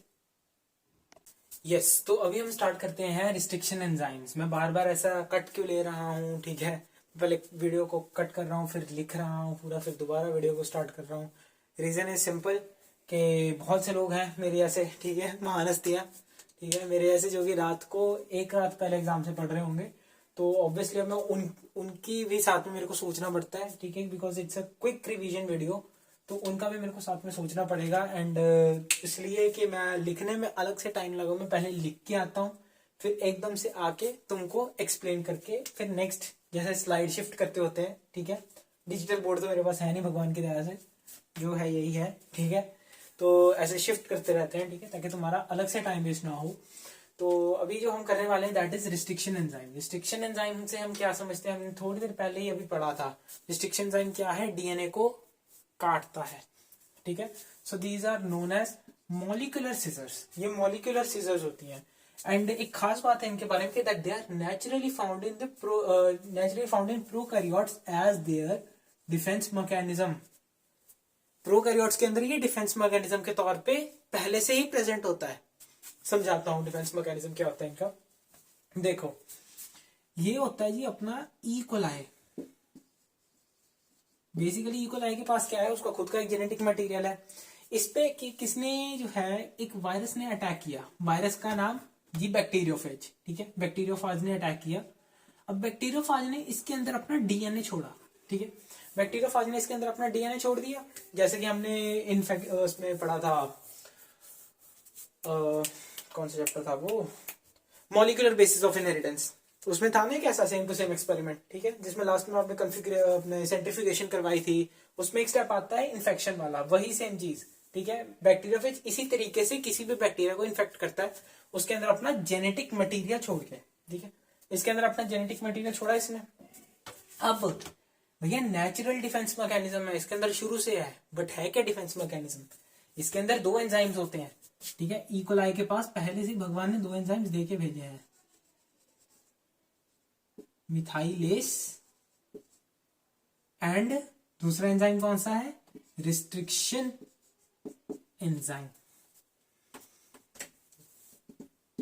समझ रहे हो? रिस्ट्रिक्शन एंजाइम उसके नेचुरल डिफेंस मैकेनिज्म में है। देखो क्या है कि भगवान ने सबको कुछ ना कुछ स्पेशल चीजें देके भेजी होती हैं, ठीक है। इनके पास मिथाइलेस और रिस्ट्रिक्शन एंजाइम्स हैं अलग से, ठीक है। मैं हमेशा जो भी मेरे से ऑफलाइन पढ़ता है ना, ठीक है, मैं हमेशा सबको एक ही बात बोलता हूँ, ऑनलाइन भी, कि भगवान सबसे बड़ा साइंटिस्ट है, ठीक है। आजकल कोई बायोटेक्नोलॉजिस्ट बन जाए, इकोलॉजिस्ट बन जाए, ये सब मतलब हम बात के बने हैं। भगवान सबसे बड़ा साइंटिस्ट है, भगवान सबसे बड़ा साइंटिस्ट है। हमने सिर्फ इन चीजों को इनके नाम दिए, ठीक है, बनाकर इन चीजों को भगवान ने भेजा। भगवान क्रिएटर है, भगवान पूरी नेचर का, कह लो कि नेचर का एक ऐसे सबसे तगड़े साइंटिस्ट है, ठीक है। बिकॉज हम सांस लेते हैं, ठीक है, हम सांस लेते हैं, रेस्पिरेशन हमने पूरा चैप्टर पढ़ा हुआ है, कितना ब्यूटीफुल प्रोसेस है, ठीक है। रिप्रोडक्शन कितना ब्यूटीफुल प्रोसेस है, ठीक है। ये सभी जो प्रोसेस होते हैं, एक्सक्रीशन, रेस्पिरेशन, ठीक है, ब्रीदिंग वाला प्रोसेस जो भी है सारा, अब ये मिथाइलेस वगैरह, ठीक है, ये सब भगवान ने बहुत सही चीजें बनाकर भेजी हैं, ठीक है। तो इनको थोड़ा इंटरेस्ट के साथ पढ़ो, ठीक है। तो मिथाइलेस क्या करता है? मिथाइल आपको नाम से क्लियर हो रहा है, मिथाइल क्या होता है जी? CH3 होता है भैया, बिल्कुल सही, CH3 होता है, क्यों नहीं होता? CH3 होता है। मिथाइलेस एंजाइम है, तो इसका जनरली कुछ तो फंक्शन होगा ना, ठीक है। इसके पास एक एंजाइम है मिथाइलेस नाम का, मिथाइल ग्रुप के साथ रिलेटेड है, तो क्या होगा? ये जो इस ई कोलाई का अपना जेनेटिक मटेरियल है, उसके एंड्स पर CH3 लगा देगा। CH3 मतलब मिथाइल लगा देगा। मिथाइल लगाने के पीछे का कारण क्या है? मिथाइल लगाने के पीछे का कारण ये है कि, ठीक है, यहाँ पर एंड्स कह रहा हूं ना, तो दोनों साइड पर लगा देते हैं, ठीक है। मिथाइल लगाने के पीछे का कारण ये है कि जब ये रिस्ट्रिक्शन एंडोन्यूक्लियस, इसके अंदर जो पहले से प्रेजेंट है, वो इस पे अटैक करेगा। मैंने क्या बोला था? वो डीएनए को क्या करता है? खच खच खच काट देता है, ठीक है। तो वो इन डीएनए फ्रेगमेंट, इस डीएनए को अलग अलग फ्रेगमेंट्स में काट के रख देगा, ठीक है। बट एक चीज याद रखना, ये रिस्ट्रिक्शन एंजाइम जो होता है, ये इतना ज्यादा स्ट्रांग होता है ना, लिटरली इतना ज्यादा स्ट्रांग होता है, ये अपना डीएनए नहीं बख्श सकता। अगर नॉन मिथाइलेटेड डीएनए जो है इसके हत्थे चढ़ गया ना, ये काट देगा उसको भी, ठीक है। तो अपना खुद का रिस्ट्रिक्शन एंजाइम ही खुद के अपने डीएनए को ना कतर कतर कर दे, ठीक है, अपने डीएनए का ततड़ ततड़ ना कर दे, ठीक है। तो उसलिए क्या होता है, मिथाइलेस एंजाइम की वजह से इसके जो है ऊपर मिथाइल ग्रुप लग जाता है, और उस मिथाइल ग्रुप की वजह से इसके ऊपर इसका इफेक्ट नॉन फंक्शनल हो जाता है। क्या हो जाता है? नॉन फंक्शनल हो जाता है। तो बेसिकली क्या किया, इस जो इन्फेक्शियस डीएनए था, ठीक है, जो इन्फेक्शियस डीएनए था, जेनेटिक मटेरियल था इस बैक्टीरियोफाज का, उसको इसने काट डाला, खत्म कर डाला, ठीक है, क्लीव कर डाला, और ये भी बच गया। क्यों बचा? अगेन मिथाइल की वजह से बच गया, ठीक है। तो ये 2 एंजाइम जो हैं, ये इसके डिफेंस मैकेनिज्म में आते हैं, ठीक है, किसी भी प्रोकैरियोट के। अब हम न्यूक्लियस के बारे में थोड़ा देखते हैं, ठीक है। मैंने आपको कहा था कि मैं एंडोन्यूक्लियस, एक्सोन्यूक्लियस थोड़ी देर में बताऊंगा आपको, ये सभी वही टॉपिक आ गया है। सॉरी। तो जो आपके एक्सोन्यूक्लियस होते हैं, एक्सो नाम से क्लियर हो रहा है, एक्सो का मतलब होता है बाहर एंड एंडो का मतलब होता है अंदर, ठीक है। So it cuts DNA at ends, ये डीएनए को कट करता है एंड्स पे, क्योंकि न्यूक्लियस क्या होता है? न्यूक्लियस आप नाम से समझो, एस एंजाइम है, कुछ मतलब काटेगा ये चीज, ठीक है। तो ये क्या करता है? ये डाइजेस्ट करता है, इफेक्ट होता है इसका against the nucleic acids, sorry, ठीक है। न्यूक्लिक एसिड्स के अगेंस्ट ये न्यूक्लियस जो होते हैं ये काम करते हैं। अब इनके अंदर ही हम 2 कैटेगरीज पढ़ रहे हैं ऑब्वियसली, ठीक है। तो अब न्यूक्लिक एसिड के अंदर अगेंस्ट काम करते हैं, तो डीएनए है भी एक न्यूक्लिक एसिड ही है, तो ये डीएनए को कट करेंगे एंड्स पे एंड विद इन, ठीक है। अगर एंड्स पे कट किया तो भैया वो एक्सोन्यूक्लियस है। अगर उसने डीएनए को कहीं बीच से कट किया, ठीक है, ये ऐसा डीएनए है, उसने डीएनए को कहीं भैया ऐसा बीच से कहीं से कट किया, ठीक है। ये मैंने क्यों ऐसा फिगर बनाया ये भी आपको थोड़ी देर में बताऊंगा। ऐसे कहीं बीच से कट किया, मतलब ऐसे एकदम एंड पे नहीं कट किया ऐसे करके, नहीं, उसने बिल्कुल बीचों बीच कट किया, ठीक है। वो आपके क्या होते हैं, वो आपके एंडोन्यूक्लियस होते हैं। So it cuts DNA with in, ठीक है, it cuts DNA with in, ठीक है, मतलब उसको बीच से काटता है, एंड्स तक नहीं जाता, ठीक है। एक एक एग्जाम्पल, मैं आपको इसका एक एग्जांपल देता हूं, जो हम जेन्युइनली, जो एनसीईआरटी हमको पढ़ाती है, दैट आर बेसिकली एंडोन्यूक्लियस, ठीक है। एंड एनसीईआरटी में एग्जांपल दिया हुआ है किसका, इको R1 का, ठीक है, इको R1 का, काफी प्यारा एग्जांपल है। इको R1 का कोडिंग क्या होता है, आपको मैंने भी थोड़ी देर पहले पैलिंड्रोमिक सीक्वेंसेस बताए थे ना, जो दोनों तरफ पढ़ने से सेम आते हैं, ठीक है। तो ये क्या होता है, ये आपका डीएनए स्ट्रैंड है, इसके बीच में ना कुछ न्यूक्लियर अपना कुछ ऐसे बेसिस का सीक्वेंस होता है, वो सीक्वेंस होता है GAATTC, ये आपको ऑब्वियसली याद रखना पड़ेगा, ठीक है। ऐसे नीचे वाला स्ट्रैंड है, इस पे इसी सीक्वेंस का ऐसे उल्टा हो जाएगा, GAATTC। अब इको R1 का जो रिकॉग्निशन साइट होता है वो क्या होता है, ये होता है, ठीक है। इसका रिकॉग्निशन सीक्वेंस जो होता है वो होता है GAATTC। याद रखना, recognition site and recognition sequence दोनों में जमीन आसमान का फर्क है। रिकॉग्निशन सीक्वेंस होता है कि ये पूरा सीक्वेंस अगर इसको इको R1 को मिला तो ये काटेगा, ठीक है, तो ये काटेगा। और रिकॉग्निशन साइट क्या होती है, इसका रिस्ट्रिक्शन साइट या रिकॉग्निशन साइट जो होती है वो होती है इस G और A के बीच में। रिस्ट्रिक्शन साइट इसकी कहाँ होती है, G और A के बीच में, ठीक है। यानी कि ये यहां पर कट लगाएगा और यहां पर कट लगाएगा, ये इसका फिक्स्ड पॉइंट है। दोबारा सुनो, अगर इसको ये सीक्वेंस पूरे डीएनए में कहीं दिख गया, ये इस सीक्वेंस पहले पूरे डीएनए को छान मारते हैं, ठीक है, ढूंढो ढूंढो ढूंढो, जैसा पसंद का सीक्वेंस मिला, ठीक है, जैसे पसंद का सीक्वेंस मिला, ये पसंद का सीक्वेंस था इको R1 का, ठीक है। इस पे उसने अब वो जगह ढूंढनी है जहां पर उसने कट लगाना है, ठीक है। कट कहाँ लगाएगा, वो G और A के बीच में, यहां पर भी G और A के बीच में कट लगाएगा, ठीक है। समझ रहे हो इतनी बात, इको R1 का तो बात होगी हमारी इतनी, ठीक है। अब क्या होगा, जब इसने कट्स लगाए तो ये दिखेगा किस तरीके से, किस मैनर से दिखेगा, ये हम थोड़ा समझते हैं। ये दिखेगा कुछ, मैं ऊपर कहीं बना सकता हूं, नहीं, यहां ऊपर बना सकता है, हाँ, ठीक है। हम इतना सेगमेंट को आइसोलेट कर लेते हैं। ये जो है सीक्वेंस दिखेगा कुछ ऐसा, G यहां से अलग हो गया, CTTAA, ठीक है, ये बन गया जी इसका एक, ठीक है। और दूसरा क्या बना, AATTC,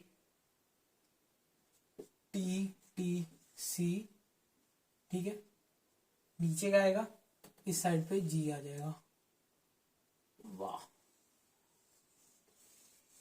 बचपन में कभी ब्लॉक्स के साथ खेला, कभी है ना, खेला है ना, वो ब्लॉक्स जो ऐसे करके जुड़ जाते हैं।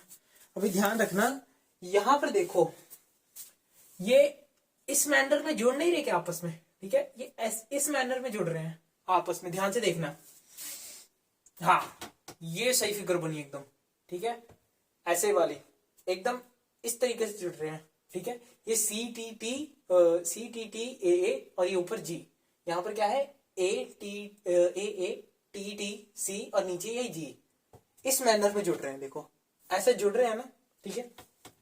ऐसे अगर जो एंड्स जुड़ सकते हैं इनको कहा जाता है स्टिकी एंड्स।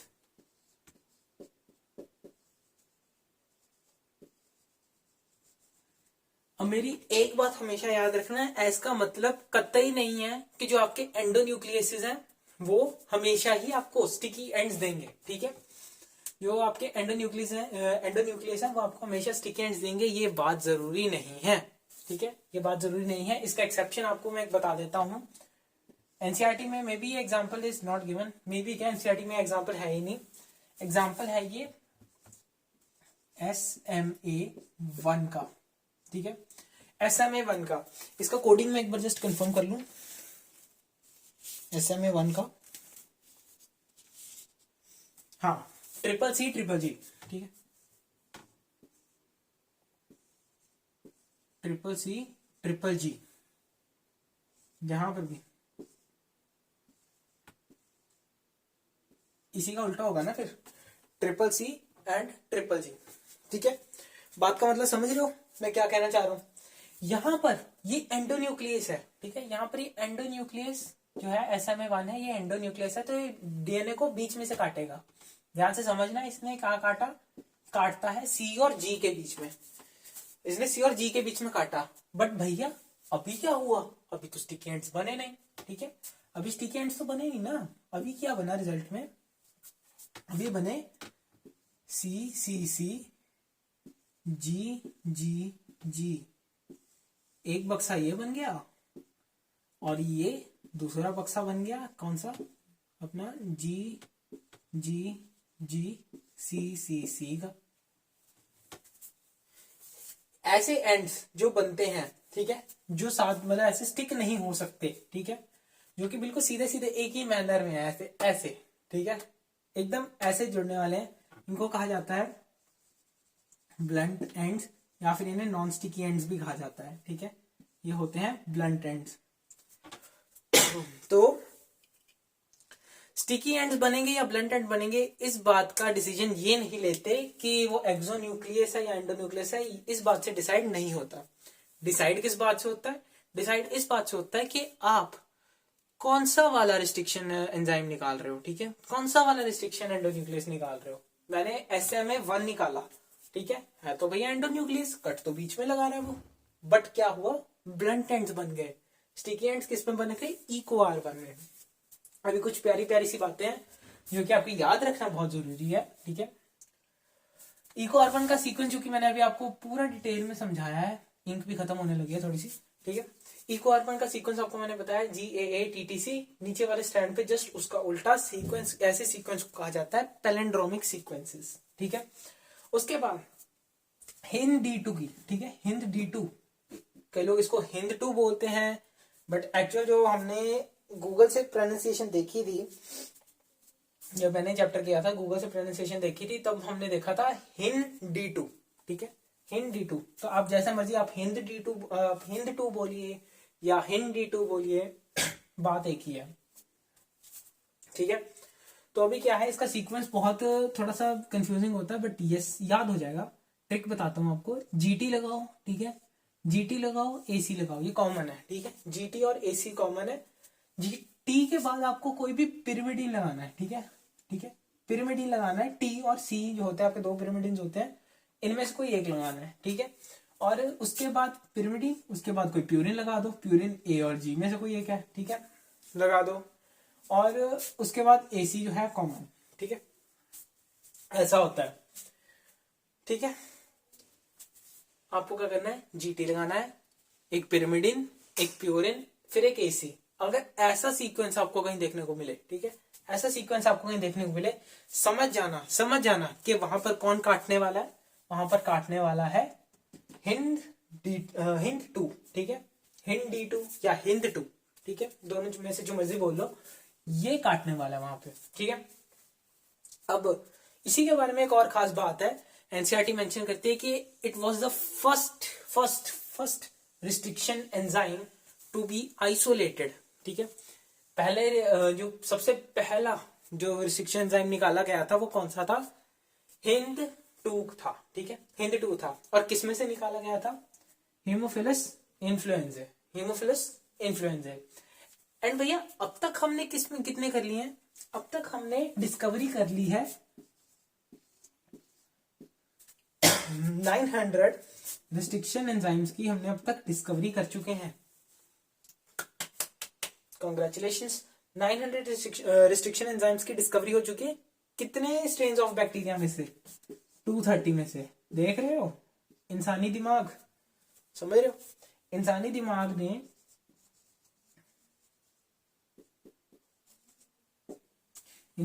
ने क्या किया, इंसानी दिमाग ने 230 स्ट्रेन में से, सिर्फ केवल और केवल 230 स्ट्रेन में से 900 रिस्ट्रिक्शन एंजाइम्स निकाल दिए।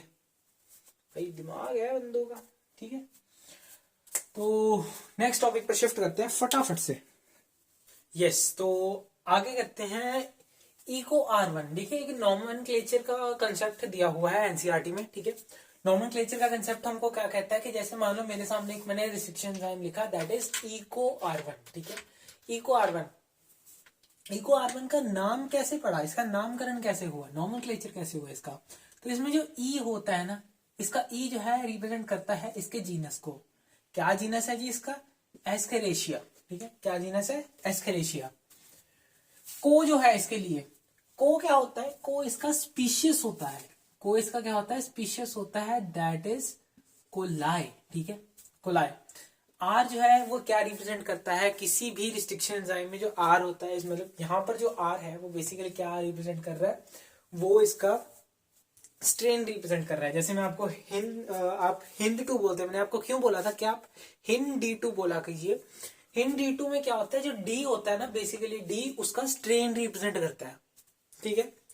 बाकी लोग हिंद 2 बोलते हैं, मैं हिंद D2 बोलता हूँ, क्योंकि जो डी होता है उसका बेसिकली वो स्ट्रेन रिप्रेजेंट कर रहा होता है, ठीक है।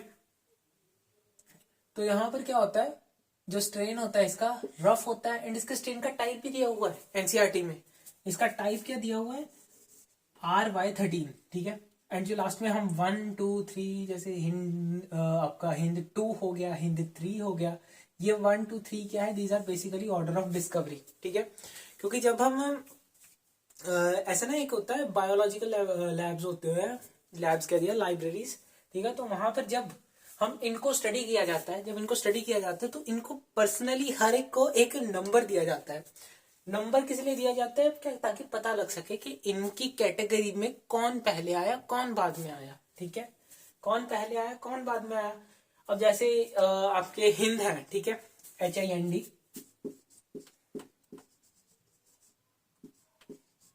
इसमें भी कैटेगरीज होती हैं, हिंद 1, हिंद 2, हिंद 3, ठीक है। तो इनका बेसिकली ऑर्डर ऑफ डिस्कवरी जो होता है वो रिप्रेजेंट करता है कि इनमें से कौन पहले आया, 1 आया पहले, 2 आया या पहले 3 आया, ठीक है। ये होता है सिस्टम इनका, ठीक है। क्या इसमें से क्वेश्चन जो है एक आध MCQ बनता है ज्यादा से ज्यादा। अब इसके बाद अगले टॉपिक पे शिफ्ट करते हैं, एक बार जो एंजाइम्स यूज होते हैं उनका देख लेते हैं। हमने रिस्ट्रिक्शन एंडोन्यूक्लियस को अभी तक बहुत ज्यादा डिटेल में समझ लिया है, ठीक है। कैसे समझ लिया हमने समझ लिया इसको कि ये डीएनए को कट करता है, बट कैसे कट करता है वो चीज समझने वाली थोड़ी सी। ये डीएनए को कट करता है उसके फॉस्फोडाइएस्टर बॉन्ड्स को तोड़ के।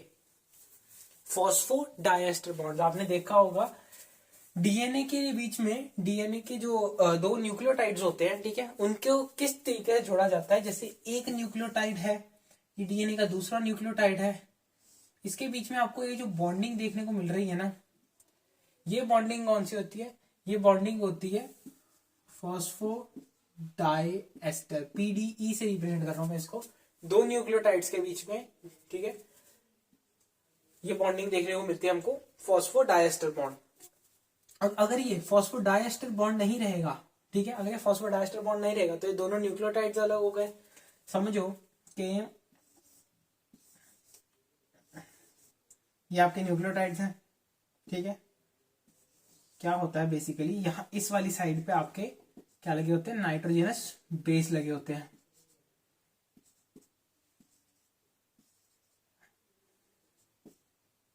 ठीक है। ये मैंने कुछ कोडिंग अपने मन घड़त कोडिंग जो है मेरी, ठीक है, वो मैंने लिख दिया, ठीक है। यहां पर क्या होते हैं, इनके बीच में फॉस्फोडाइएस्टर बॉन्ड्स होते हैं कि नहीं, बिल्कुल होते हैं। फॉस्फोडाइएस्टर बॉन्ड्स आ गए। अब अगर मैं इस फॉस्फोडाइएस्टर बॉन्ड को बीच में ऐसे क्लीव कर दूं, ठीक है, काट दूं, ठीक है, हटा दूं, रिमूव कर दूं, तो क्या मेरे को ये दोनों अलग अलग देखने को मिल जाएंगे। जी हाँ भैया, बिल्कुल देखने को मिल जाएंगे। क्योंकि क्या होता है भाई, डीएनए का बैकबोन क्या है, डीएनए का स्ट्रक्चरली अगर हम देखें तो उसका बैकबोन क्या है, ये फॉस्फेट्स ही तो है, ठीक है, ये फॉस्फेट्स ही तो इसका बैकबोन है। तो अगर हमने बैकबोन को तोड़ दिया, ठीक है, अगर हमने बैकबोन को तोड़ दिया तो हमको दोनों अलग अलग ना मिल जाएंगे क्या, ठीक है, मिल जाएंगे, बहुत बढ़िया। तो ये काम होता है आपका रिस्ट्रिक्शन एंजाइम्स का। इट कैन बी और एंडोन्यूक्लियस, ठीक है, एक्सोन्यूक्लियस, ठीक है। का फंक्शन यही सेम है कि वो फॉस्फोडाइस्टर बॉन्ड को तोड़ेगा। लाइगेस, ठीक है, अब तोड़ा है तो अपना काम खत्म होने के बाद जब हमने लाइगेस डाला था, ठीक है, जब हमको अपना डिजायर्ड जीन मिल गया था तो वहां से हमने क्या किया था, लाइगेस डाला था। लाइगेस क्या होता है, दीज आर मॉलिक्यूलर ग्लूज, ठीक है, मॉलिक्यूलर ग्लू होती है। तो अब क्या होगा, ये फॉस्फोडाइस्टर बॉन्ड बना देगी, ठीक है, उनके बीच में फॉस्फोडाइस्टर बॉन्ड बना देगी। लो जी बन गया, ठीक है, ये बन गया फॉस्फोडाइस्टर बॉन्ड। मान लो हमने जो डिजायर्ड जीन उठाया था उसका कोडिंग भी कुछ हम चेंज कर देते हैं, AC कर देते हैं, ठीक है, अपना रिकॉम्बिनेंट बन गया, ठीक है। तीसरा एंजाइम जो होता है दैट इज एल्कलाइन फॉस्फेट, ठीक है, ये इंपॉर्टेंट है, ठीक है। एल्कलाइन फॉस्फेट का फीचर जो है बड़ा छुपा के दिया होता है। समझो एक बात कि ये आपका डबल स्टैंडर्ड डीएनए है, 5' to 3', 3' to 5'। पल्ले बैठे ये बात। ये जो है कभी कभार ना ऐसा डबल स्टैंडर्ड बन जाता है, डबल स्टैंडर्ड बन जाता है। डबल स्टैंडर्ड मतलब ये जो डीएनए है, ठीक है, ये स्ट्रैंड जो है ये ऐसा घूम के आपस में जुड़ जाती है, ठीक है। कैसे, ऐसे है, ऐसे जुड़ गई, बहुत बढ़िया। थोड़ा और क्लियरली विजुअलाइज करवाए तो ये ऐसे है, ये ऐसे करके जुड़ गए, ठीक है, जुड़ गया। अब इस चीज से बचने के लिए क्या होता है, एल्कलाइन फॉस्फेट का यूज किया जाता है, एल्कलाइन फॉस्फेटेस। मैं वही सोच रहा हूँ एंजाइम का मेरे को नाम कुछ गलत सा लग रहा है, ठीक है, एल्कलाइन फॉस्फेटेस, ठीक है।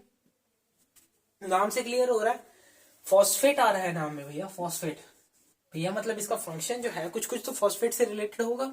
जी बिल्कुल है। ये क्या करता है, आपको इतनी चीज तो पता है कि आपके जो डीएनए का पूरे स्ट्रैंड, आपका जो डीएनए का स्ट्रैंड अगर आप देखो, पूरे स्ट्रैंड में आपको 5' एंड जो होता है, ठीक है, मान लो ये 3' एंड है, ये 5' एंड है, तो 3' एंड पे एक OH फ्री होता है, 3' एंड पे एक OH फ्री होता है, एंड ऊपर में एक फॉस्फेट जो है वो फ्री होता है। 5' फ्री एंड पे फॉस्फेट होता है, 3' फ्री एंड पे OH होता है, ठीक है, इतनी बात समझ आई। ये जो एंजाइम है ये महाशय क्या करेंगे, ये इस 5' वाले फॉस्फेट को हटा देंगे। क्या समझ आया, 5' वाले फॉस्फेट को हटा देंगे। अगर इन्होंने 5' वाले फॉस्फेट को हटा दिया तो क्या वो फॉस्फेट का जो ग्रुप है वो घूम के 3' एंड पे जो उनको फ्री OH दिख रहा है, ठीक है, जो उनको फ्री OH दिख रहा है, क्या उसके साथ जाके अब होगा, नहीं हो पाएगा। क्यों नहीं हो पाएगा भैया, बॉन्ड क्यों नहीं बन पाएगा, क्यों, क्योंकि अब तो फॉस्फेट ही नहीं है। वाह, ठीक है। तो ये क्या करता है, ये फॉस्फेट हटा देता है ताकि ये डबल स्टैंडर्ड डीएनए बनने वाला पंगा जो है ना पड़े, ठीक है, डबल स्टैंडर्ड डीएनए वाला जो पंगा है वो ना पड़े, इसके लिए हम एल्कलाइन फॉस्फेटेज का प्रयोग करते हैं, ठीक है, इतनी बात समझ आई। चल बहुत बढ़िया। So moving on the next topic, हम क्या करने वाले हैं, अब हम करने वाले हैं वेक्टर्स। देखिए मैं इस लेक्चर में 3 बार आपको ये चीज, सेम चीज ही बता चुका, मैं चौथी बार चीज रिपीट कर देता हूँ। वेक्टर्स क्या होते हैं, बेसिकली हमने एक जीन को अपनी पसंद के होस्ट में भेजने के लिए किसका प्रयोग किया था, प्लाज्मिड का प्रयोग किया था। वो प्लाज्मिड क्या है, प्लाज्मिड वो है, वो बेसिकली एक वेक्टर है। इस केस में वेक्टर से आप सिंपली याद रखिए कि कैरियर होता है वो, ठीक है, वो कैरियर होता है। किसका कैरियर होता है भाई, डिजायर्ड जीन का कैरियर होता है, ठीक है। उसमें मैंने किसी तरीके से डिजायर्ड जीन को डाला और फिर उसके बाद होस्ट के अंदर मैंने उसको ट्रांसफॉर्मेशन करवाया, ठीक है, क्लियर है। अब वेक्टर हमको समझ आ गया कि क्या चीज है। अब एक संस्कारी वेक्टर यानी कि एक आइडियल वेक्टर जो है उसमें क्या क्या कुछ खूबियां होती हैं, ठीक है, बिल्कुल कुछ खूबियां होंगी उसकी, उन खूबियों पे अब हम चर्चा करते हैं। तो सबसे पहला होता है कि उसके पास एक ओराई होना चाहिए। ओराई मतलब ओरिजिन ऑफ रेप्लिकेशन, जो कि ऑब्वियसली मतलब बहुत ही ज्यादा जरूरी है, ठीक है, क्योंकि इसके बगैर प्रोसेस नहीं होगा। ओके, तो सबसे पहली चीज जो है ओराई होनी चाहिए। ये सभी चीजें मैंने नोट्स में मेंशन करके रखी हुई हैं, अलग से लिखने की कोई जरूरत नहीं है, ठीक है।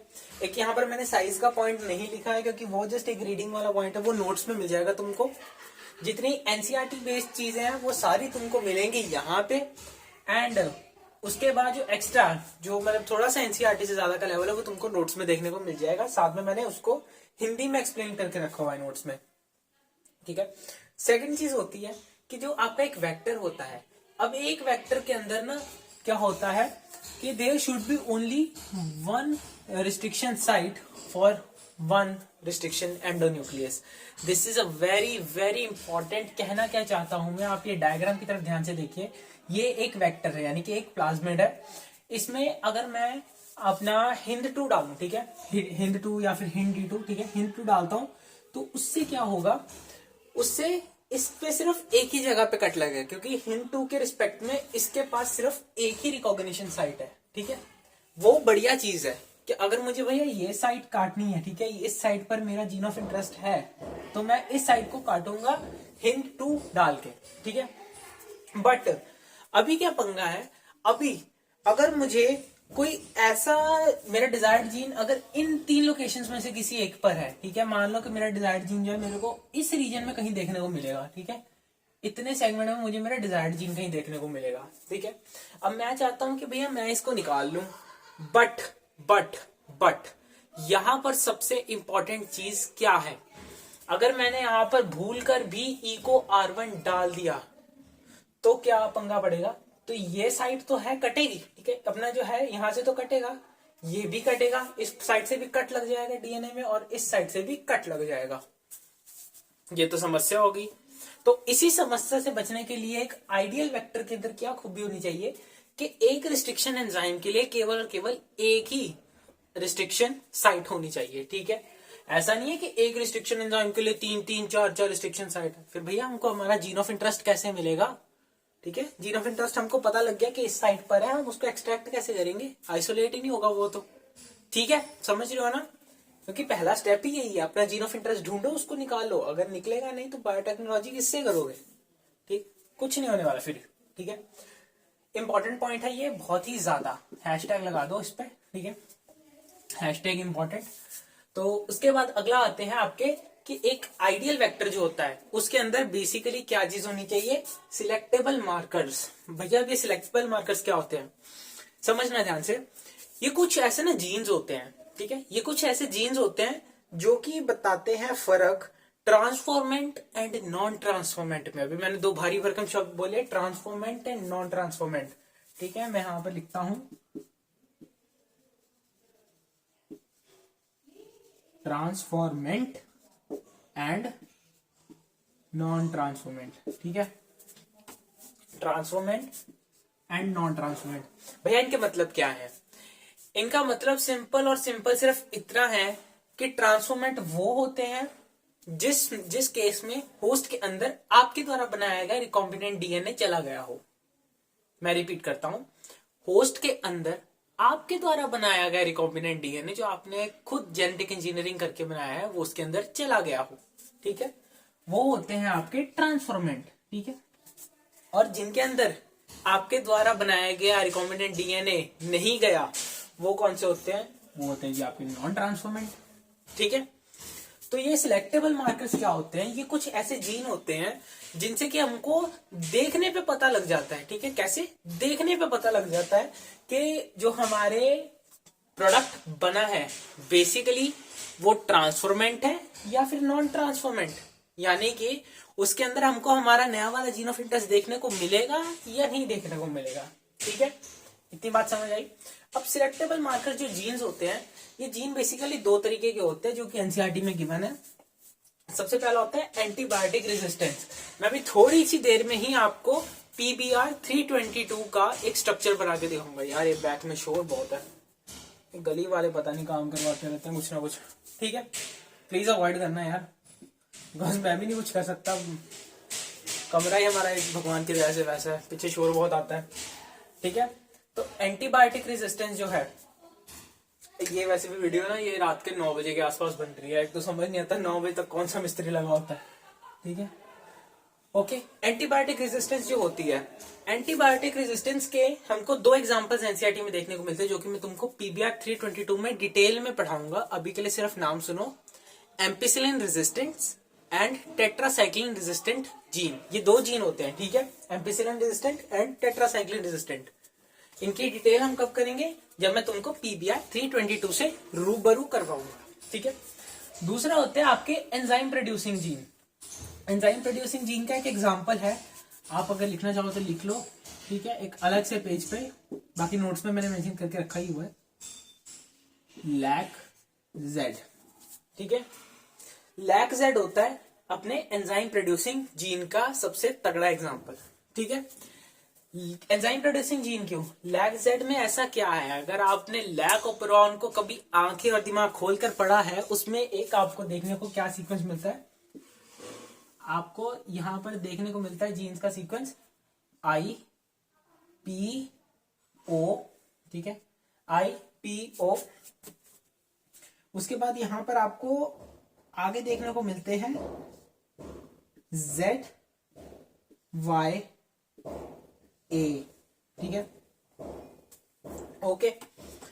ये होते हैं, मैं एक बार बता देता हूं, वैसे इस चैप्टर से रिलेटेड इतना पोर्शन नहीं है, सिर्फ ये Z जीन जो है इस चैप्टर से रिलेटेड है, ठीक है। ये होता है आपका इंड्यूसर, प्रोमोटर, ऑपरेटर जीन, ठीक है, inducer gene, promoter, operator gene.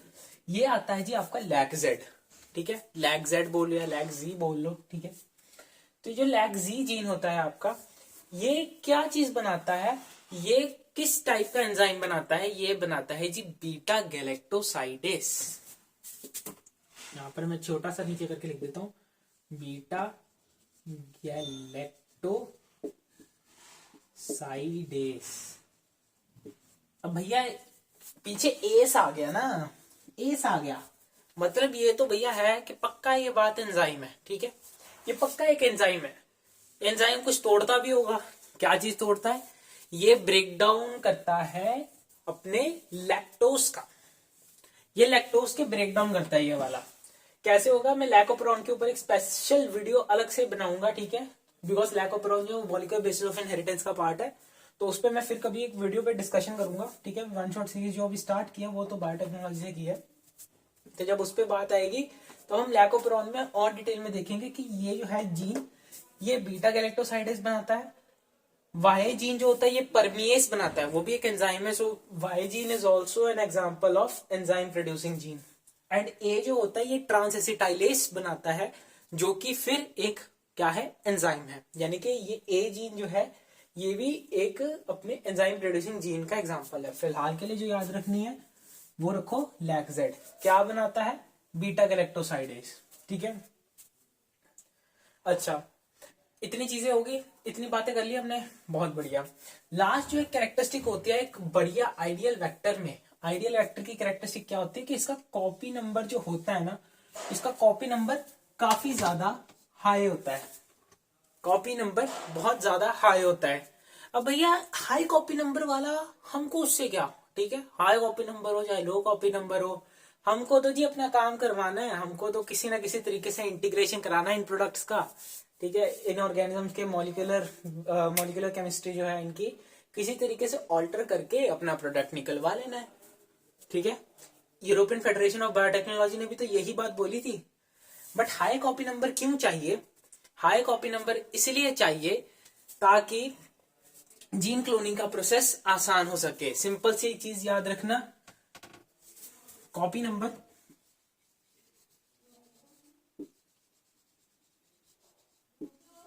Number is directly proportional to, ठीक है, कॉपी नंबर जो होता है that is directly proportional to gene cloning.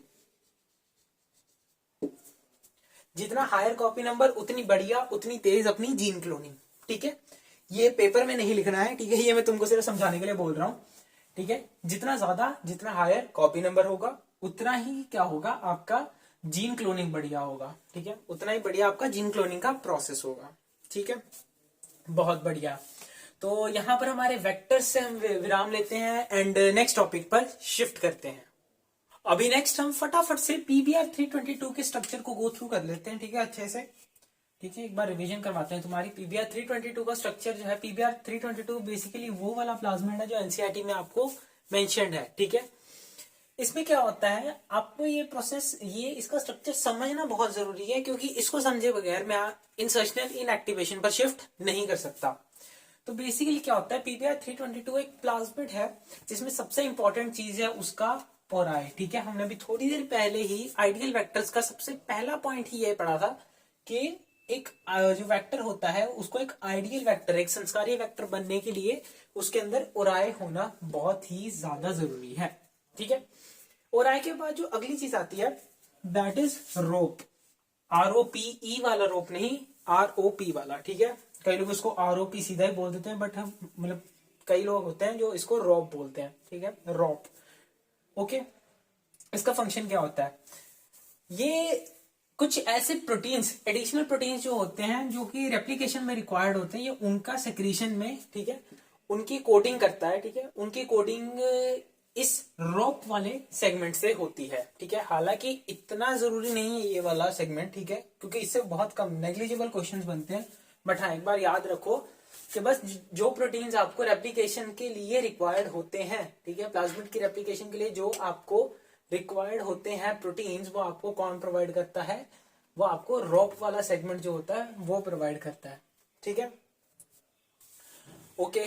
तो अभी क्या होता है, जो मैंने आपको लास्ट में, ठीक है, लास्ट स्लाइड पे जो मैंने अभी आपको दिखाए थे दो एंटीबायोटिक रेजिस्टेंस जीन, ठीक है, दो सिलेक्टेबल मार्कर्स दिखाए थे, वो कौन से, एक एम्पिसिलिन आर, ठीक है, एम्पिसिलिन रेजिस्टेंस जिसको हम AMP उसकी पावर में R लिख के रिप्रेजेंट करते हैं। दूसरा है टेट्रासाइक्लिन रेजिस्टेंस। ठीक है, एम्पिसिलिन एंड टेट्रासाइक्लिन बेसिकली दो एंटीबायोटिक्स हैं। ठीक है, और इनके अगेंस्ट रेजिस्टेंस जो होती है वो इन जीन्स के द्वारा प्रोवाइड की जाती है प्लाज्मिड को। ठीक है, समझ रहे हो, यानी कि अगर मैं इसमें एम्पिसिलिन डालूं अभी, या अभी मैं इसमें टेट्रासाइक्लिन डालूं, इस प्लाज्मिड को कुछ फर्क नहीं पड़ रहा। क्यों? क्योंकि इसके पास है ampicillin resistance and tetracycline resistance. अब ध्यान से याद करो, मैंने यहां पर जो स्ट्रक्चर बनाया था जिसमें मैंने कितने बनाए थे, 3 या 4 मैंने इको R1 बनाए थे। ठीक है, समझ रहे हो, उसका क्या किया था मैंने, उसमें मैंने बताया था कि भैया एक ही रिकॉग्निशन साइट होनी चाहिए। ठीक है, एक रिस्ट्रिक्शन एंजाइम के लिए एक ही रिकॉग्निशन साइट होनी चाहिए, ज्यादा नहीं होनी चाहिए, एक से ज्यादा नहीं होनी चाहिए। ठीक है, अभी ध्यान से सुनना, अगर मुझे चाहिए कि मैं इस एम्पिसिलिन रेजिस्टेंस वाला जीन निकाल लूं, ठीक है, इसमें से मैं एम्पिसिलिन रेजिस्टेंस वाला जीन निकाल लूं, तो मैं कौन से वाले रिस्ट्रिक्शन एंजाइम्स यूज करूंगा, मैं यूज करूंगा PST1 एंड PVU1। बहुत इंपॉर्टेंट MCQ क्वेश्चन है। ठीक है, कि भैया अगर आपका डिजायर्ड जीन एम्पिसिलिन रेजिस्टेंस है तो आप कौन सा रिस्ट्रिक्शन एंजाइम यूज करोगे। ठीक है, भैया मैं कौन सा वाला करूंगा, मैं तो PST1 करूंगा या फिर PVU1 कर दूंगा। ठीक है, दोनों में से दोनों यूज कर लो। ठीक है, दोनों में से कोई एक यूज कर लो, एम्पिसिलिन रेजिस्टेंस का जीन तुम्हारे हाथ में आ जाएगा। ठीक है भैया, अगर मुझे टेट्रासाइक्लिन रेजिस्टेंस निकालना हो, ये मेरा फेवरेट जीन है। ठीक है, अगर मुझे यही डिजायर्ड जीन है मेरा, मुझे यही चाहिए, तो मैं क्या करूं, सिंपल BAMH1। ठीक है, नाम याद रखो BAMH1, अभी यहां पे क्लास में याद करो। ठीक है, क्या नाम है, PVU1 एंड PST1। ये डाल के मैं क्या निकाल सकता हूं, एम्पिसिलिन रेजिस्टेंस का जीन निकाल सकता हूं। एंड BAMH1 डाल के मैं क्या निकाल सकता हूं, मैं टेट्रासाइक्लिन रेजिस्टेंस निकाल सकता हूं। ठीक है, यानी कि मेरे ह्यूमन के दिमाग में कुछ ऐसा चुल मचा कि मैं इन दोनों में से किसी एक जीन पर, ठीक है, इन दोनों में से किसी एक जीन को मैं निकाल लूं और वही वाला एंटीबायोटिक डाल दूं। ऐसी चुल मची होती है। ठीक है, बैक बेंचेस लौंडे हम। ठीक है, कुछ चुल मची मेरे दिमाग में कि मैंने भैया इसमें से टेट्रासाइक्लिन रेजिस्टेंस का जीन निकाला और इसमें अंदर मैंने टेट्रासाइक्लिन एंटीबायोटिक की प्रेजेंस में रख दिया। इसको क्या होगा, टपक जाएगा ये। ठीक है, निकल लेगा। So this was the structure of PBR 322, PBR 322। अच्छा, इसका लिखने का रिप्रेजेंटेशन बहुत जो होता है, कईयों का गलत हो जाता है। जैसे मैं बताता हूँ, कई लोग ना मोस्टली कि P को कैपिटल लिख देते हैं।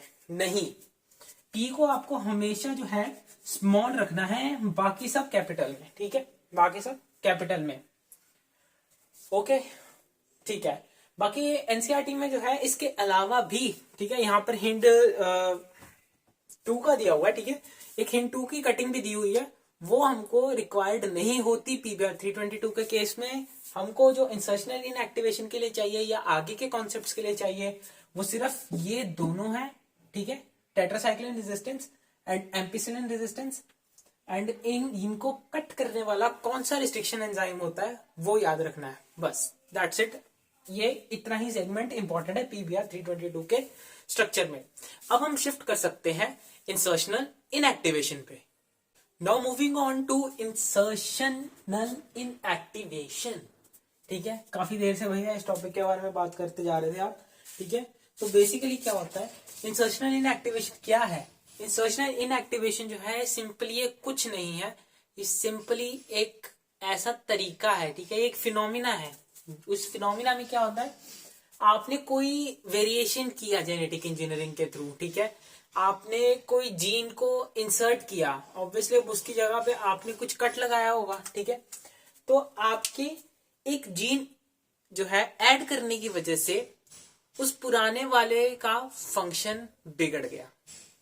ठीक है, आपने एक नया जीन उठाया, एक प्लाज्मिड में डाला, अब वो जो प्लाज्मिड है उसका कोई पुराना फंक्शन मान लो चल रहा है कुछ एंजाइम प्रोड्यूसिंग वाला, ठीक है, एंजाइम प्रोड्यूसिंग वाला फंक्शन चल रहा है, आपने उठा के उस पर क्या किया, टेट्रासाइक्लिन रेजिस्टेंस का जीन ला के रख दिया। अब वहां पर उसका जो एंजाइम प्रोड्यूसिंग का जीन है वो काम करना बंद कर जाएगा। अब वो एंजाइम नहीं प्रोड्यूस कर रहा, बट वो टेट्रासाइक्लिन रेजिस्टेंस बन चुका है। ठीक है, समझ रहे हो? यानी कि हमने एक दूसरा जीन इंट्रोड्यूस करने की वजह से पहले जीन का फंक्शन जो है वो कंप्लीटली बंद हो गया, उसका पहला वाला फंक्शन जो है वो कंप्लीटली बंद हो गया। उसको कहा जाता है इंसर्शनल इनएक्टिवेशन। यानी कि एक जीन को इंसर्ट करने पर, ठीक है, एक जीन को इंसर्ट करने पर दूसरा जीन जो है वो इनएक्टिवेट हो गया। ठीक है, नाम को तोड़ के मतलब समझो। अब ये प्रोसेस हुआ कैसे, ठीक है, इसका जो पूरा एक्सपेरिमेंट है वो मैं तुमको समझाता हूँ। तुमको क्या करना है, ये ई कोलाई की ना कॉलोनीज है ये वाली, ठीक है, ये ई कोलाई की कॉलोनीज है। आपको सिंपली ना इसका बस एक रेप्लिका लेना है। रेप्लिका कैसे लेते हैं, देखिए ध्यान से देखना। रेप्लिका को लिया जाता है एक वेलवेट पैड के थ्रू, ठीक है, वेलवेट पैड मैं समझाता हूँ। देखिए ये हाथ के ऊपर मैंने मार्कर से स्पॉट बनाया, इसके ऊपर मैंने दूसरा हाथ रखा, ये लो छप गया, ठीक है, बर्थमार्क लग रहा है, ठीक है, छप गया। इसके ऊपर मैंने रखा और ऐसे करके मैंने निकाला तो वो इसका क्या बन गया, रेप्लिका बन गया। ठीक है, ये जो है इसका एक रेप्लिका बन गया ये वाला, ठीक है, ये रेप्लिका बन गया इसका। अब ऐसे ही यहां पर कितने हैं तुम चाहे गिन के ट्राई कर लो, ठीक है, 1 2 3 4 5 6 7, ठीक है, 7 इक्वलाई, लेट से 7 इक्वलाई है, तो 1 2 3 4 5 6 7। ठीक है, वेलवेट में हमने सिर्फ इतना किया कि हमने एक से उठाकर दूसरे में शिफ्ट कर दिया। क्लियर है? अब इसको करने के पीछे का कारण क्या था, क्योंकि हमको सेम टाइप के इकोलाई से, ठीक है, इसके अंदर जो है पीबीआर 322 डाला हुआ है, ठीक है, हमको सेम टाइप के इकोलाई के साथ 2 एक्सपेरिमेंट परफॉर्म करने थे, तो हमने एक छोटा सा बीच में प्रोसेस कर दिया, रेप्लिका बना दिया वेलवेट पैड से। अच्छा, अब मैं तुमको 2 बातें बोलूंगा, ध्यान से सुनना। समझो कि मैंने इस वाले में जो है PVU1 एंड PST1 डाल दिया, ठीक है, PVU1 एंड PST1 डाल दिया, तो सोच के बताओ कि मुझे कि अब इस PBR 322 जो इस इकोलाई के अंदर है उसके साथ क्या होगा। सोचो कितनों के दिमाग में आंसर आया? आंसर है कि अगर मैंने PVU1 एंड PST1 को डाल दिया तो एम्पिसिलिन रेजिस्टेंट जीन जो है वो हट जाएगा। ठीक है, एम्पिसिलिन रेजिस्टेंस हट जाएगा। ऐसे ही सेकंड वाला सैंपल जो है इसमें जब मैंने BAM-H1 डाला तब क्या होगा भैया, सोचो तब क्या होगा, तब यहां पर टेट्रासाइक्लिन रेजिस्टेंस का जो जीन है वो हट जाएगा, टेट्रासाइक्लिन रेजिस्टेंस जो है वो हट जाएगी। ओके, समझ आ रही बात?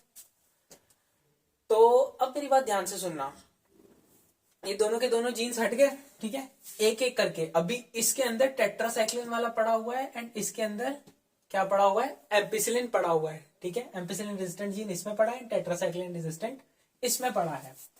अब भैया पॉसिबिलिटीज जो होती हैं इस प्रोसेस की जो मैंने तुमको बताई है वो सिर्फ एक पॉसिबिलिटी है। ठीक है, वो एक पॉसिबिलिटी है कि जी हाँ इस वाले में से आपका एम्पिसिलिन जो है वो उड़ गया, ठीक है, अच्छे से उड़ गया, अब एम्पिसिलिन का इसमें कोई काम नहीं है। ये तो क्या है, सिर्फ इसकी थी एक पॉसिबिलिटी। इसकी बेसिकली बनती है ऐसी तीन पॉसिबिलिटीज। सबसे पहला नॉन ट्रांसफॉर्मेंट। नॉन ट्रांसफॉर्मेंट का क्या है? नॉन ट्रांसफॉर्मेंट है कि जो ई कोलाई है, ठीक है, ये जो हमारा होस्ट है, ये नॉन ट्रांसफॉर्मेंट कब बनता है? मैंने बताया था आपको, जब इसके अंदर प्लाज्मिड नहीं गया, जब जब जब इसके अंदर प्लाज्मिड नहीं गया, ठीक, इसके अंदर अगर प्लाज्मिड नहीं गया तब ये क्या बनेगा? नॉन ट्रांसफॉर्मेंट, ठीक है। अब सोचो, इसके अंदर मान लो प्लाज्मिड चला गया तो वो क्या बन जाएगा? ये वो ट्रांसफॉर्मेंट बन जाएगा भैया, बिल्कुल ट्रांसफॉर्मेंट बन जाएगा। अब ट्रांसफॉर्मेंट के अंदर दो केस होते हैं। पहला ट्रांसफॉर्मेंट रिकॉम्बिनेंट, मैंने टी से ट्रांसफॉर्मेंट को लिख दिया, ठीक है। Transformant recombinant and transformant non recombinant. भैया थोड़ा सा इन पे रोशनी डालो, लो बल्ब ऊपर लगा हुआ है जस्ट किडिंग, फालतू जोक बहुत मारते हैं, ठीक है। तो अभी क्या होगा, ट्रांसफॉर्मेंट रिकॉम्बिनेंट जो होता है, ट्रांसफॉर्मेंट रिकॉम्बिनेंट में और ट्रांसफॉर्मेंट नॉन रिकॉम्बिनेंट में क्या फर्क है? प्लाज्मिड दोनों के अंदर आ गया, ठीक है, होस्ट के अंदर दोनों केसेस में ही प्लाज्मिड आ गया, बट इधर जो प्लाज्मिड आया ना उसमें जीन ऑफ इंटरेस्ट था, और इसमें जो है ये इसके अंदर जो प्लाज्मिड आया उसमें जीन ऑफ इंटरेस्ट हमारा वाला नहीं था। समझ रहे हो? मान लो कि मैंने कोई ऐसा जीन डाला जो कि मैं कहता हूं टेट्रासाइक्लिन रेजिस्टेंस का प्रॉपर्टी खत्म कर दे, ठीक है, उसकी जगह कोई और फंक्शन कर ले, तो वो जीन इसमें आ गया बट इसमें नहीं आया, बट प्लाज्मिड तो दोनों में आए हैं, तो ट्रांसफॉर्मेंट तो दोनों ही हुए। बट अगर वो जीन ऑफ इंटरेस्ट प्लाज्मिड के थ्रू इसके अंदर आ गया होस्ट के, तो वो क्या होगा? Transformant recombinant. और अगर जीन ऑफ इंटरेस्ट नहीं आया बट प्लाज्मिड पहुंच चुका है होस्ट के अंदर, तब होंगे ट्रांसफॉर्मेंट नॉन रिकॉम्बिनेंट, ठीक है। ओके, तो अब हम ना सिंपल से दो एक्सपेरिमेंट करते हैं। सिंपल से दो एक्सपेरिमेंट है, मैंने तुमको सारा ऊपर का प्रोसेस बता दिया, ठीक है। अब ध्यान से समझना, समझो कि मैंने ये जो PBr 322 वाला इकोलाई था, इसमें मैंने बैम H1 डाल दिया, ठीक है, इसके प्लाज्मिड में। PBr 322 में बैम H1 डालने से क्या होता है, ठीक है, बैम H1 डालने से क्या होता है भैया? टेट्रासाइक्लिन रेजिस्टेंस का जीन जो है वो उड़ जाता है, उड़ता है कि नहीं, ठीक है। टेट्रासाइक्लिन रेजिस्टेंस जो है वो खत्म हो गया। तो अब क्या होगा कि जब मैं इसको एक नॉन रिकॉम्बिनेंट में, नॉन रिकॉम्बिनेंट कौन सा होता है? जिसके अंदर प्लाज्मिड ही नहीं है, ठीक है, जिसके अंदर प्लाज्मिड ही नहीं है। अगर मैं उस वाले ई कोलाई को रखूं एम्पिसिलिन की प्रेजेंस में, तो अभी के लिए ना ही उसमें एम्पिसिलिन रेजिस्टेंस है, ना ही उसमें टेट्रासाइक्लिन रेजिस्टेंस है। क्या बोला मैंने? ना ही अभी उसमें एम्पिसिलिन रेजिस्टेंस है, ना ही उसमें टेट्रासाइक्लिन रेजिस्टेंस है, क्योंकि भैया PBr 322 जो प्लाज्मिड था वो तो उसके अंदर पहुंचा ही नहीं, ठीक है, उसके अंदर पहुंचा नहीं। तो अगर मैं ऐसा करूंगा तो क्या होगा? मरने ही जाएंगे ये दोनों, ठीक है, डाई डाई, ठीक है, दोनों मर जाएंगे। अगला आता है transformant non recombinant. Transformant non recombinant क्या था? ये टॉपिक ना थोड़ा पेशेंस के साथ समझने वाला है, ठीक है। मैं तभी इसको काफी ज्यादा स्लो रखने की कोशिश कर रहा हूँ, क्योंकि ये बहुत ही पेशेंस से समझने वाला है। समझ आ गया तो बहुत तगड़ी चीज हो जाती है, ठीक है, समझ आ गया तो बहुत तगड़ा है, नहीं समझ आया तो फिर पूरा साल नहीं समझ आता, ठीक है, बैठे रहते फिर सारे इंसर्शन इनएक्टिवेशन को लेके। तो क्या होगा? ट्रांसफॉर्मेंट नॉन रिकॉम्बिनेंट है तुम्हारे सामने, मतलब क्या है? मतलब बनता है इसका, इसका मतलब ये बनता है कि तुम्हारा जो है सॉरी, तुम्हारा जो है प्लाज्मिड पहुंच चुका है अंदर, प्लाज्मिड अंदर पहुंच चुका है होस्ट के, बट उसके अंदर जीन ऑफ इंटरेस्ट नहीं है। हमने जीन ऑफ इंटरेस्ट क्या था हमारा? हमने बैम H1 डाल के टेट्रासाइक्लिन रेजिस्टेंस उड़ा दिया था, तो उस जो हमारा PBr 322 प्लाज्मिड था उसमें ले दे के क्या बचता था कि एम्पिसिलिन वाला ही बचता था, ठीक है। तो अभी क्या होगा? अभी एम्पिसिलिन इसमें बचा हुआ है, इस वाले प्लाज्मिड में एम्पिसिलिन बचा हुआ है, एम्पिसिलिन बचा हुआ है, तो अभी के लिए ये जिंदा रहेगा, ठीक है। बट अब टेट्रासाइक्लिन जो है, टेट्रासाइक्लिन वाला जीन अब इसमें नहीं है, टेट्रासाइक्लिन रेजिस्टेंस का जीन अब इसमें नहीं है, वो बैम H1 की हेल्प से हमने निकाल के बाहर फेंक दिया। तो ये क्या हो जाएगा जी? ये अपना डाई, ये जी निकल लेंगे, टपक जाएंगे, ये वाला PBr 322 जो है टपक जाएगा, ये वाला ई कोलाई मर जाएगा। अगला आता है अपना ट्रांसफॉर्मेंट रिकॉम्बिनेंट। भाई साहब क्या चीज होती है ये? ट्रांसफॉर्मेंट रिकॉम्बिनेंट होता है प्लाज्मिड आ गया होस्ट के अंदर, ठीक है, होस्ट के अंदर प्लाज्मिड आ गया और प्लाज्मिड भी भैया सही वाला आया, जो हमने कैरेक्टर सिलेक्ट किया था ना वही वाला कैरेक्टर उसके अंदर आ गया, ठीक है, वही वाला कैरेक्टर उसके अंदर आ गया। यानी कि इस केस में एम्पिसिलिन रेजिस्टेंस उसके अंदर बचा हुआ है, ठीक है, एम्पिसिलिन रेजिस्टेंस उसके अंदर बचा हुआ है। एक second, oh shit shit shit,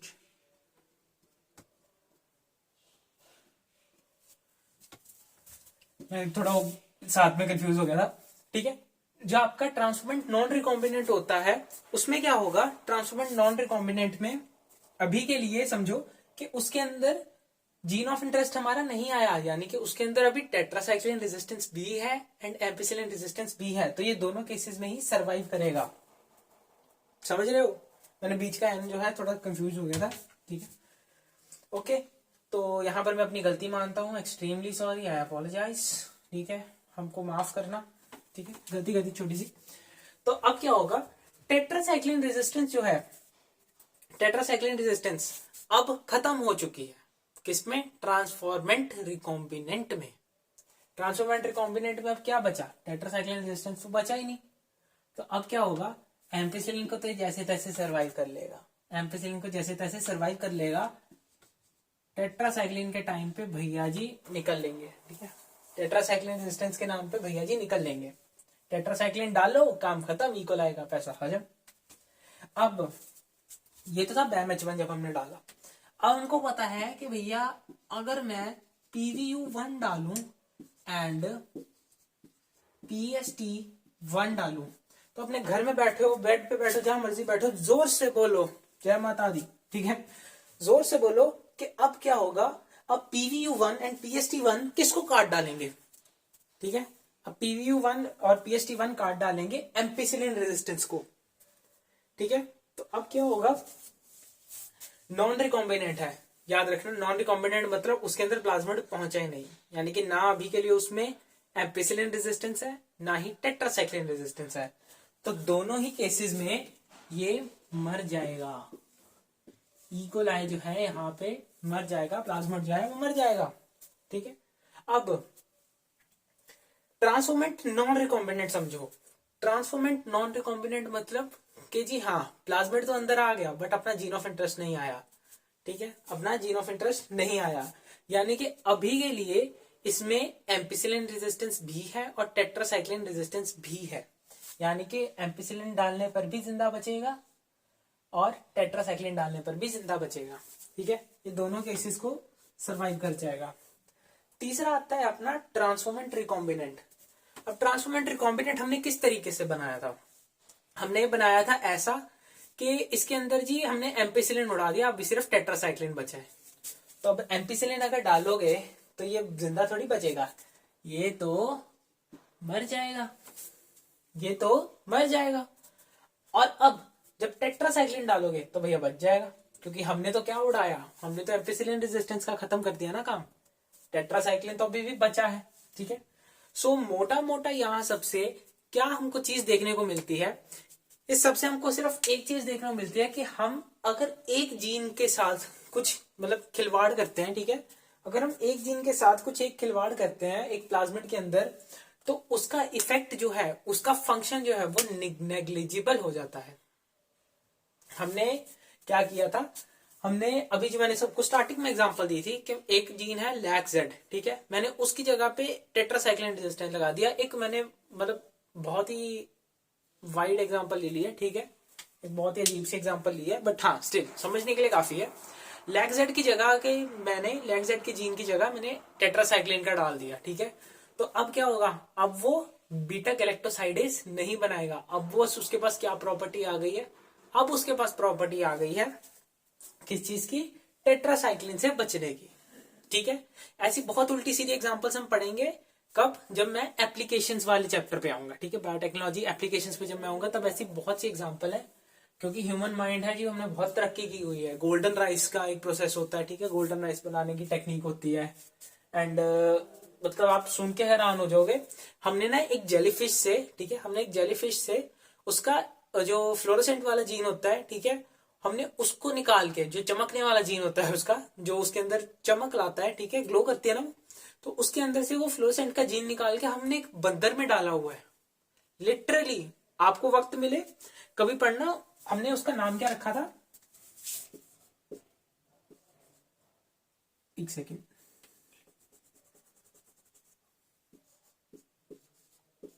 Andy.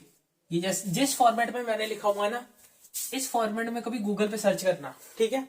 ये किया गया था, ठीक है। ये भी बायोटेक्नोलॉजी का एक बहुत ही मतलब अजीब टाइप से एग्जांपल है कि जी हमने जेलीफिश से एक जीन निकाला, और निकाला भी कौन सा, फ्लोरोसेंट वाला, ठीक है, चमकने वाला। वो किस में डाल दिया हमने, मंकी में डाल दिया, और बंदर महाराज को नाम क्या दे दिया, नाम दे दिया जी इनको अपने एंडी, ठीक है।